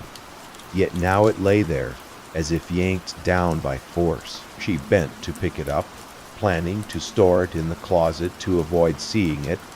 But as she held the glass near the candle, it suddenly glowed oddly, absorbing light instead of reflecting. Inside, not just her pale face with wide, fearful eyes, but another pair of hands rested on her shoulders from behind. Thin and pale fingers with long nails like claws. Margaret spun around, her heart in her throat, but behind was only the peeling wall, no figure. Looking back at the mirror, the hands were gone as if they had never been. Margaret clutched the mirror to her chest, her heart racing, breathing rapid. Part of her wanted to throw it out the window, smash it into 100 pieces to end the nightmare, but another part trembled, as if doing so would abandon her only companion in the cold house. A presence that, though terrifying, at least proved she was not completely alone. The presence became more distinct, no longer vague like the early days. At the simple kitchen table, Margaret saw the opposite chair shift slightly. At first, just a few inches, like wind, but gradually, during each meal, it pulled out farther, leaving space as if waiting for an invisible guest to sit. She caught herself pouring extra tea into a second cup, scooping more soup for someone like a natural reflex, unconscious. Those actions made her shiver because they reminded her of old habits when her husband was alive, but now they were for something non-existent, or at least not existing in the usual way. Walking down the long hallway, she felt another shadow walking beside her. Not the shadow cast by light on the wall, but an invisible weight making the air behind thicken as if someone breathed on her neck. Once she stopped abruptly in the hallway, and clearly heard the footsteps continue 2 more beats before halting, rhythmic like an echo from the past. In the bedroom, even with the door bolted tight, Margaret heard breathing outside, steady and patient, like someone standing and waiting, not rushing but not leaving. The breathing sometimes blended with the wind, but she knew it was different, warmer and more alive, like the breath of a soul craving connection. The mirror became the center of all unease, like the eye of a storm. Another morning, Margaret woke feeling drained and saw it back on the wall, though she remembered storing it under the bed the night before to avoid looking. No dust clung to the glass, as if someone regularly cleaned it, keeping it oddly spotless. When she looked in, the image changed gradually. The room behind, not the one she stood in, but darker and colder. Walls cracked like spider webs, curtains rotting like peeled skin. There, another Margaret sat on the bed, facing away, hair hanging to hide half her face, shoulders shaking as if sobbing quietly. She panicked, closed her eyes tight, hoping when she opened them everything would be normal. And it was. But her heart knew the thing in the mirror was no longer just a reflection. It was alive, evolving on its own, like a parallel version of her, trapped in the glass world. The following nights, Margaret heard whispers from the mirror, at first very faint, like wind through a window gap, but gradually she made out disjointed words, repeating, "Not alone, I am here, let replace." The sound was both distant and intimate, like coming from her own mind, making her question if she was going mad. Sometimes she felt urged to approach, press her ear to the cold glass, and indeed heard misty breathing from inside, as if someone stood behind the layer, just a thin barrier away, waiting for her to speak. One evening, in extreme panic, Margaret could not take it anymore. She yanked the mirror down and smashed it hard on the floor. This time it shattered, dozens of glass pieces scattering, glittering under the oil lamp. She thought she had freed herself, ended the nightmare, but as she bent to look at the shards, each reflected a different part of her body. One showed wide, unblinking eyes, full of fear, another a trembling hand clutching tight, another a mouth moving silently, whispering a curse she could not hear. Margaret screamed in horror, swept them with a cloth into a corner stuffed into the deepest drawer. But all night she heard glass tinkling like someone moving inside, rearranging, piecing back into a complete shape like a creature reborn from ruins. The next day, Margaret planned to go to the village to ask the people directly about the house, about why all mirrors had been removed long ago. She wanted to know the history, to find answers for the bizarre events. But as she stepped out the front door, she stopped suddenly on the hallway wall. A large mirror hung there from who knows when, with an ancient, dark wooden frame, clearly not hers, like an item from a century past brought by someone. In it, the reflected room was not like reality at all. It was empty, with only a chair in the center, lonely and out of place. On the chair, a figure sat with back turned, long, messy hair, familiar thin shape. Though not facing, Margaret knew it was herself, another version waiting. That evening she could not sleep. The footsteps became circling around the bed, slow and steady. The breathing turned to clearer whispers. "Sit down. Do not leave me. I am you." Margaret pulled the blanket over her head, tried to block her ears, but the voice slipped in, like echoing from her bones, like part of her. In the moment when dream and reality blurred, she saw the wall mirror glow unusually bright. The figure inside stood up, walked toward the glass surface, slow but determined. Its fingers pressed on the mirror, leaving a print, exactly like the first night, but clearer this time, like an invitation. And this time Margaret raised her hand too, her palm pressed close, just a thin glass away. In that instant, she felt a strange warmth transfer like, touching another human after so long.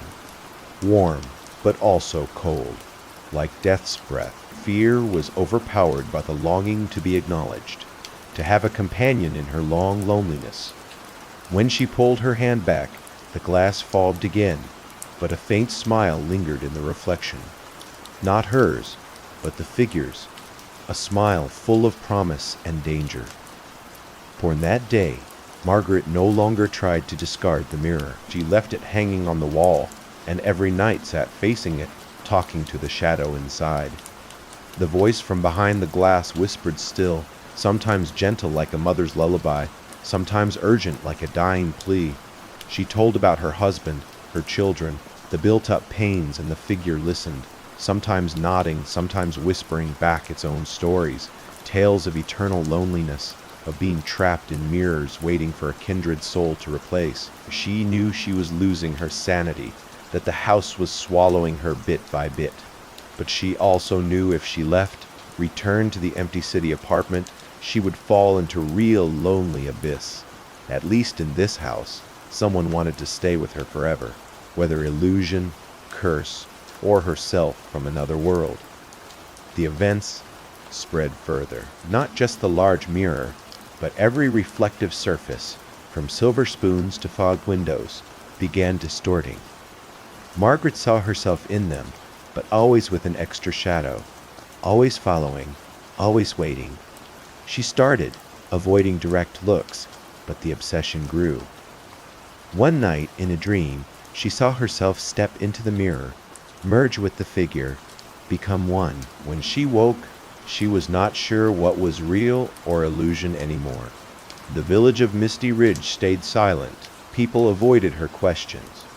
They knew about the house's curse, about lonely women before, swallowed by mirrors, becoming eternal shadows. But Margaret no longer cared. She had found companionship, even if the price was herself. The old mansion on the edge of Misty Ridge was never truly silent. By day it groaned with each of Margaret's steps, wooden floors creaking, brick walls cracking as if they had lungs and breath of their own. At night, it whispered in the language of darkness, vague sounds without source, like wind through doors or light footsteps on worn carpets. Though she tried to adjust to the mansion's isolation, Margaret could not sleep deeply. Many nights, she sat up suddenly, clutching her pillow, eyes fixed on the mirror on the bedroom wall. In the foggy glass, another Margaret waited quietly, never taking eyes off her, like a companion who never left. One morning after a fierce storm, when thunder and lightning had stopped, but the air still hung heavy with moisture, Margaret found a patch of wall in the study damp and rotting. Plaster peeled in chunks, revealing cracks like spider webs. Curious, she brushed away the dust and discovered a small wooden compartment hidden deep in the wall, locked with a rusted padlock. With what strength she had left, she found an old iron bar in the corner and pried hard. The wooden door swung open, revealing a stack of old papers, yellowed by time, smelling of mold from centuries past. On top was a diary, black leather cover cracked, the rusted lock crumbling as if a light touch would turn it to dust. Trembling, Margaret opened the diary. The first page showed scrawled words in faded black ink. Diary of Elias Hawthorne, year of our Lord 1743. The early pages describe daily life of the Hawthorne family.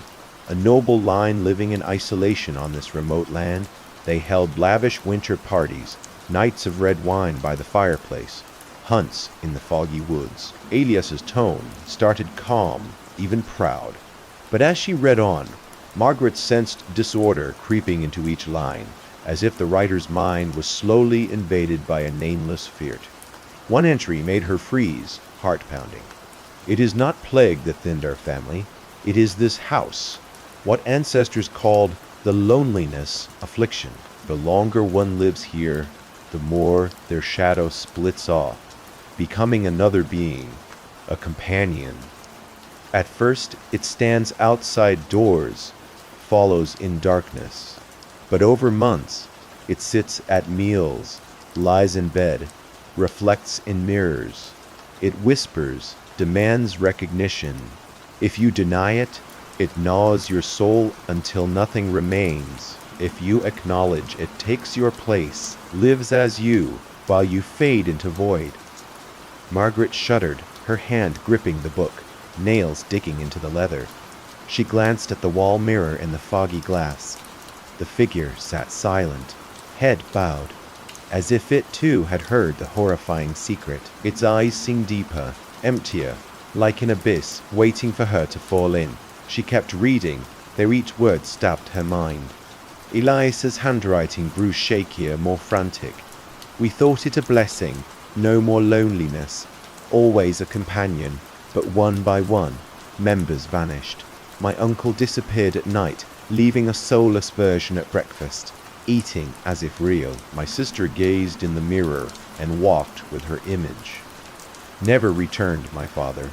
I saw him sit with an identical other, both laughing, raising glasses, until I could not tell who was who on the last page. Ink smeared as if written in utter panic. I am the last, but tonight I hear footsteps in 2s, 3s, 4s around the bed. I dare not look in mirrors. I dare not sleep. If tomorrow I am gone, the one writing these lines is no longer Elias. Margaret slammed the book shut, breathing heavily. Her heart pounded as if to burst from her chest. A chill ran down her spine, icy cold.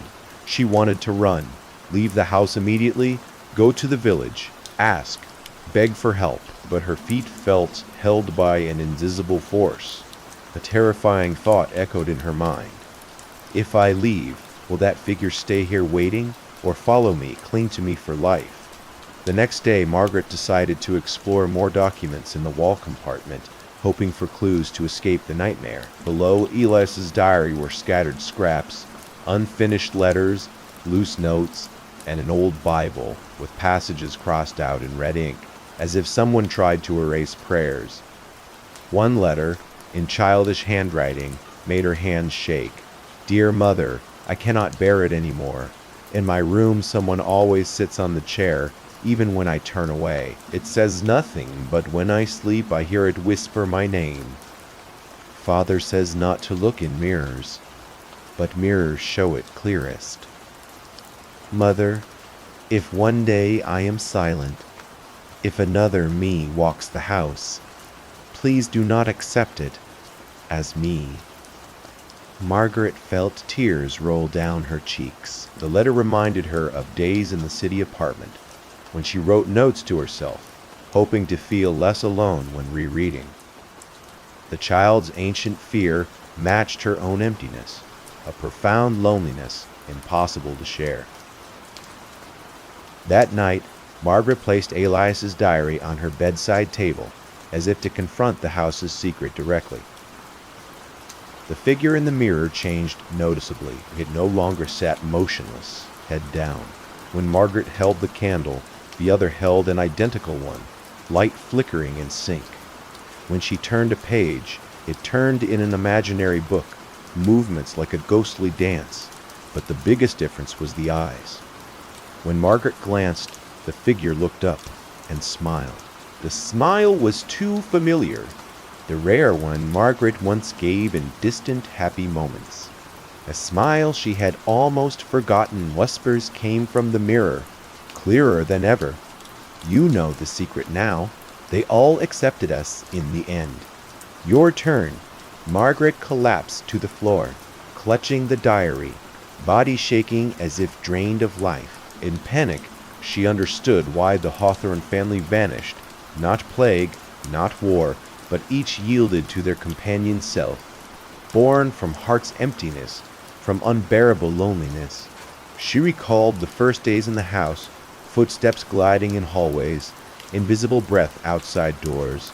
Now they were not outside anymore. They had entered, sat at tables, watched through mirrors, whispered comforts she had craved, comforts her family and friends never gave. Late that night, Margaret gathered courage and sat before the mirror. She began speaking, voice trembling, telling her life about her lost husband, distant children, loneliness like a monster gnawing her heart daily. The figure listened without interrupting, sometimes nodding in sympathy. Then it whispered back, "I understand you. I am you. We need no one else." The words were gentle but cold like a curse. Margaret felt a strange pull, as if the mirror drew her in, inviting merger with the figure. She raised her hand, touched the cold glass, icy but oddly warm, like touching a living person. In that instant, she saw the other raise its hand, palms separated by thin glass. Margaret pulled back, but the eyes in the mirror stayed fixed on her.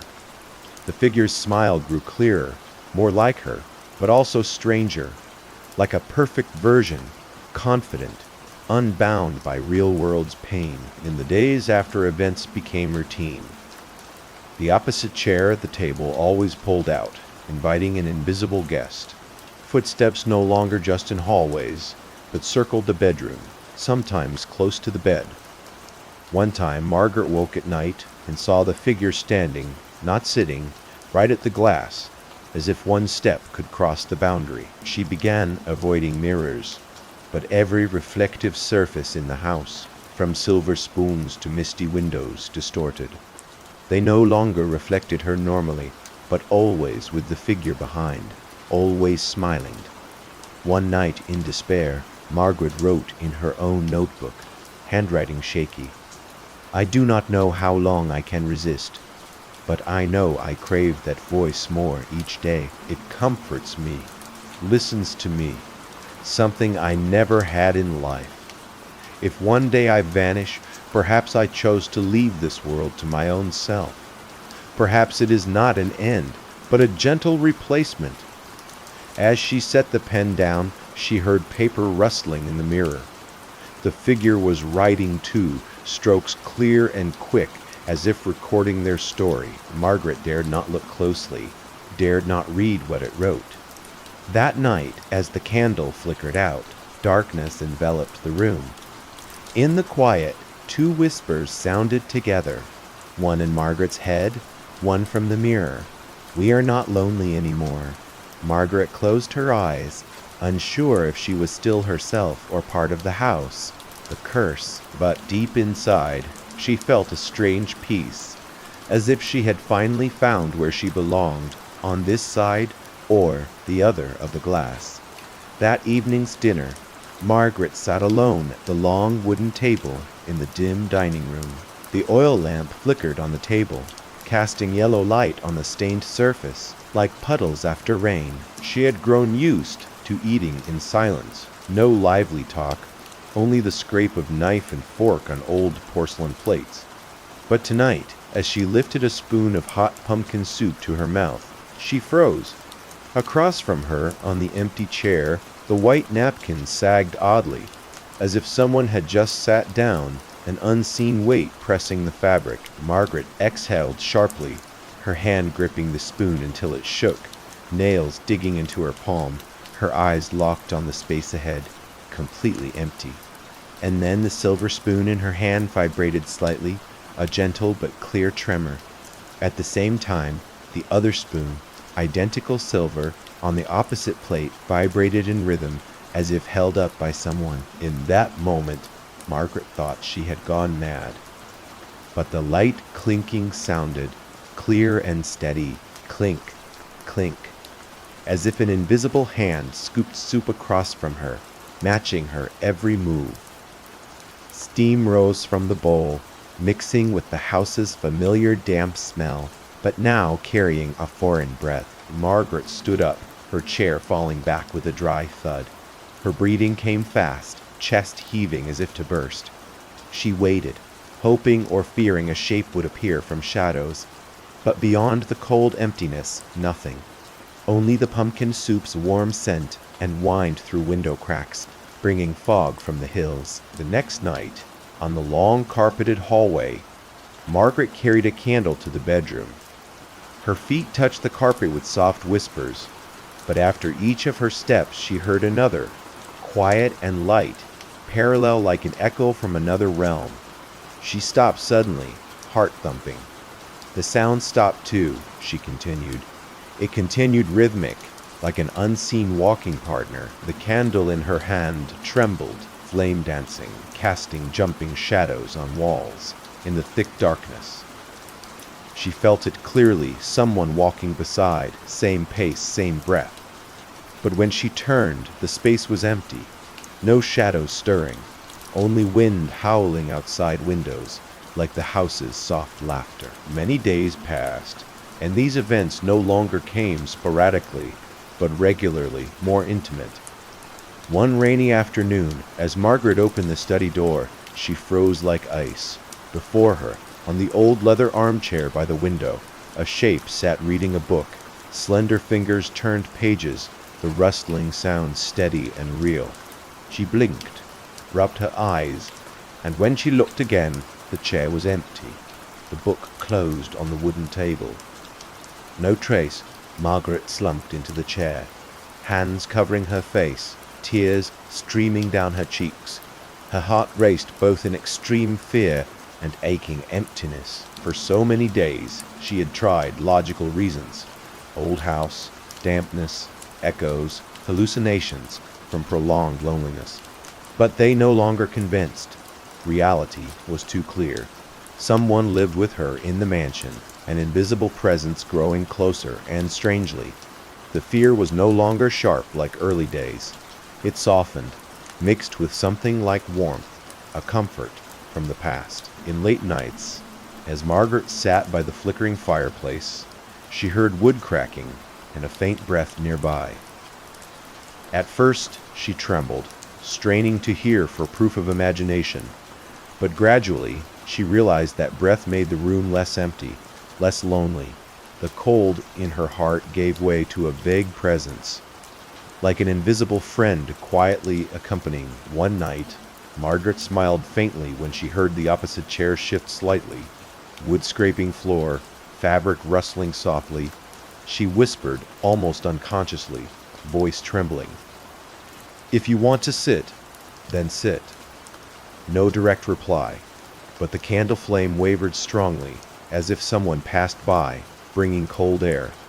Margaret closed her eyes, hand on the wooden table, and in that instant she thought she felt another hand touch hers, icy and faint but clear, like a gentle squeeze of comfort. She jerked back, body shaking, but instead of screaming or running, Margaret sat still, heart strangely full. How long since another human touch? Years of city loneliness, brief letters from children, all just void now. Illusion or real? That touch brought odd warmth. The next morning, she looked in the bathroom mirror. Her reflection was pale, hair messy, dark circles deep like scars. But in the mirror's corner, a shape seemed to pass behind. Not quite a blur, but another reflection, now syncing with her moves. Instead of screaming in horror, Margaret sighed wearily. She touched the cold glass, a numb feeling in her fingers. In that moment, she heard a heartbeat not hers, slow but steady, reminding her she was not alone. A question echoed in her mind, whispering like self-doubt. If I let it stay, what then? If it can fill this emptiness? Fear faded, leaving unusual comfort. Instead of invasion, she felt companioned. Part of Margaret began anticipating those parallel footsteps, the shifting chair, books, turning pages in the study. Loneliness had been a blunt knife cutting her heart, persistent pain draining her now. That knife seemed replaced by an invisible hand, stroking, soothing old wounds. As night fell, Margaret sat by the window overlooking the cold garden, fog thick over bare trees. She whispered, voice shaky but gentle, like to a close friend, "If you are here, I will not be completely alone anymore, right?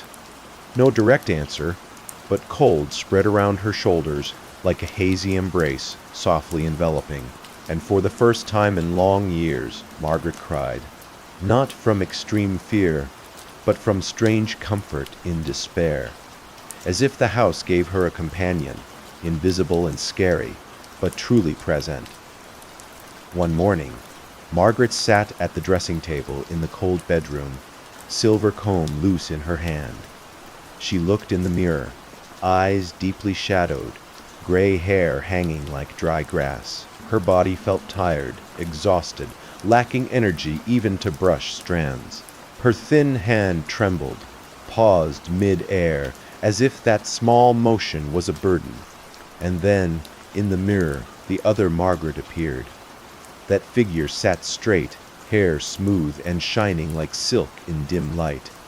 Its graceful fingers moved the comb in soft strokes, rhythmic, like a slow dance. Margaret stayed still, unmoving, while the reflection no longer matched. It was more alive, confident, as if it was the real one, and she just a faint shadow. Instead of panic like early days, Margaret sat there silently watching, eyes empty but captivated. Each time the mirror comb touched hair, she heard a low hum, like someone murmuring comfort, gentle as a lullaby. A vague pleasure spread over her scalp, down her neck, making her closed eyes sink into that strange solace. Fine, she whispered to herself, voice weak. If you want to do it for me, then do it. From that day, small tasks in the old mansion became magically easy. Wine bottles uncorked themselves, red liquid filling glasses before Margaret reached, candles lit at dusk, flickering light pushing back darkness. Even books on rotting shelves opened to exact pages she sought, as if someone knew her intent ahead at first. These made Margaret's spine chill, heart race in fear, but slowly she found gratitude. Tasks that drained her, like lighting lamps, pouring wine, turning pages, now proved an invisible presence cared for her, gentle and attentive. It not only stayed with her, but did what her weak body could not. Margaret's body weakened daily. Each morning in the mirror, her real face looked gaunt, features fading, skin pale like old paper. But behind the glass, the other glowed unusually, cheeks rosy, lips red, eyes sparkling with life. Looking, instead of envy or fear, Margaret felt relief, like handing life's burden to a perfect version of herself. At least I exist like this, she whispered to the mirror figure, voice trembling but accepting. Even if not me, still me. One day, Margaret went to Misty Ridge Village for supplies. She had not appeared much lately, and villagers whispered she was old and weak, living isolated in the odd house. But as she entered the grocery, the space fell silent. The owner, an old woman with white hair, gaped eyes wide in surprise. Good heavens, Margaret, you look radiant lately. Others in the store nodded agreement. One praised her rosy skin like a young woman's. Another said her eyes shone with vitality. Margaret smiled faintly, but it hid a pang in her heart. She knew they did not see her, the tired, haggard woman. They saw it, the shadow borrowing her face, her body, stepping into the world, vibrant and perfect beyond her dreams. That evening back, Margaret sat alone in the study, hand shaking as she lifted a wine glass. Before her, in the small mirror on the bookshelf, the others smiled, full of life, pink lips sipping wine, motion elegant and natural. Meanwhile, Margaret's real hand trembled too much to reach her lips. She laughed, a hoarse sound mixed with sobs. They praised you, not me, she said, voice bitter but without resentment. In the mirror, the figure tilted its head as if comforting, eyes gentle but mysterious. Oddly, Margaret felt no anger, no jealousy, only a dark calm crept in. Fine, let them see you. I am too tired to be myself. In the following days, the boundary between her and the figure blurred more. Margaret spoke less, moved less, as if fading into air. Each mirror glance, she felt like the dim shadow behind, while the other was the lead, truly living, truly there at bedtime. She saw the bedsheet fold back smoothly, the pillow beside denting, as if someone lay next to her. At first, she trembled slightly, heart quickening in fear, but then her eyes teared, not from horror, but deep emotion. How many years since anyone lay beside in bed? She turned, placed her thin hand on the dent. A cold, hazy hand touched hers, squeezed lightly like a wordless promise. Margaret smiled, tears rolling down cheeks. She weakened more each day, body like a dry branch near breaking. But in weakness, she found odd pleasure. No more struggling, no forcing to hold a depleted self. At night, in fitful dreams, she heard whispers. "Rest, I will live for you." Each time the voice sounded, Margaret's heart tightened, painful but sweet, the ache of replacement mixed with joy of no loneliness. A bizarre tug, making her almost enamored with surrender. Gradually, resistance faded completely. She no longer thought of chasing the figure or clinging to self. Looking in the mirror at the other, radiant, youthful, full of life, she whispered, "Keep going. I do not want to take back." In her heart, the only remnant was a fragile plea. "Do not abandon me. Please do not leave me alone again." That night, the Misty Ridge mansion sank into unusual stillness. No more wind howling through window cracks, no creaking from old wooden floors. Margaret sat before the large mirror in the bedroom, the only one she kept, like a gateway to unavoidable fate. The candle flickered, casting yellow light on the glass, turning it into a black, deep pool. In the mirror, the other Margaret appeared sharper than ever, no longer hazy or mere reflection. She sat, straight, eyes sparkling with life, hair flowing silky, face glowing with oldie energy real Margaret had lost long ago. Aide Margaret gazed at her other, the moment stretching endlessly. She trembled as she touched the cold glass. And then, from the other side, a hand responded, placed on hers, firm, real, like flesh merging. A whisper echoed in her mind. "It is time." Margaret did not resist. She nodded, eyes glistening but lips smiling weakly. "I am tired. Just one thing. Never leave me." In the mirror, the figure smiled gently. Space vibrated, candle flamed, wavered. Then an invisible pull drew Margaret forward. She did not struggle. Her body shook violently, every muscle like torn apart, tendons and bones stretching to snap. Extreme pain, but mixed with sweet ecstasy, like release. She heard ripping like silk, stretched, felt herself peeled from rotting flesh shell, each skin layer, each vein separated. But instead of panic, Margaret felt strange serenity. Finally, I am not alone. The mirror image opened arms, embraced her, first freezing like ice, then warm like blazing fire. Margaret let go, eyes closed. When she opened them, she was on the other side, all in endless darkness, only faint echoes of herself from afar. Margaret realized she had slipped into boundless void, like sunk to ocean depths outside. Her body, the new Margaret, breathed, smiled freely. Villagers said weeks later they saw Margaret again, but changed. She walked upright, voice vibrant, eyes blazing like never tired. They murmured, "Miraculous, she is youthful again." No one knew. The one they met was no longer Margaret. The real Margaret dissolved into the mirror. Only faint whispers sounded at nightfall, like wind through leaves. "Thank you for staying with me." The sound weakened daily, until gone completely. In the cold room, the mirror closed as if never opened. Shadow vanished, and there, only the new Margaret, radiant, calm, living the life the lonely old woman could not fully live.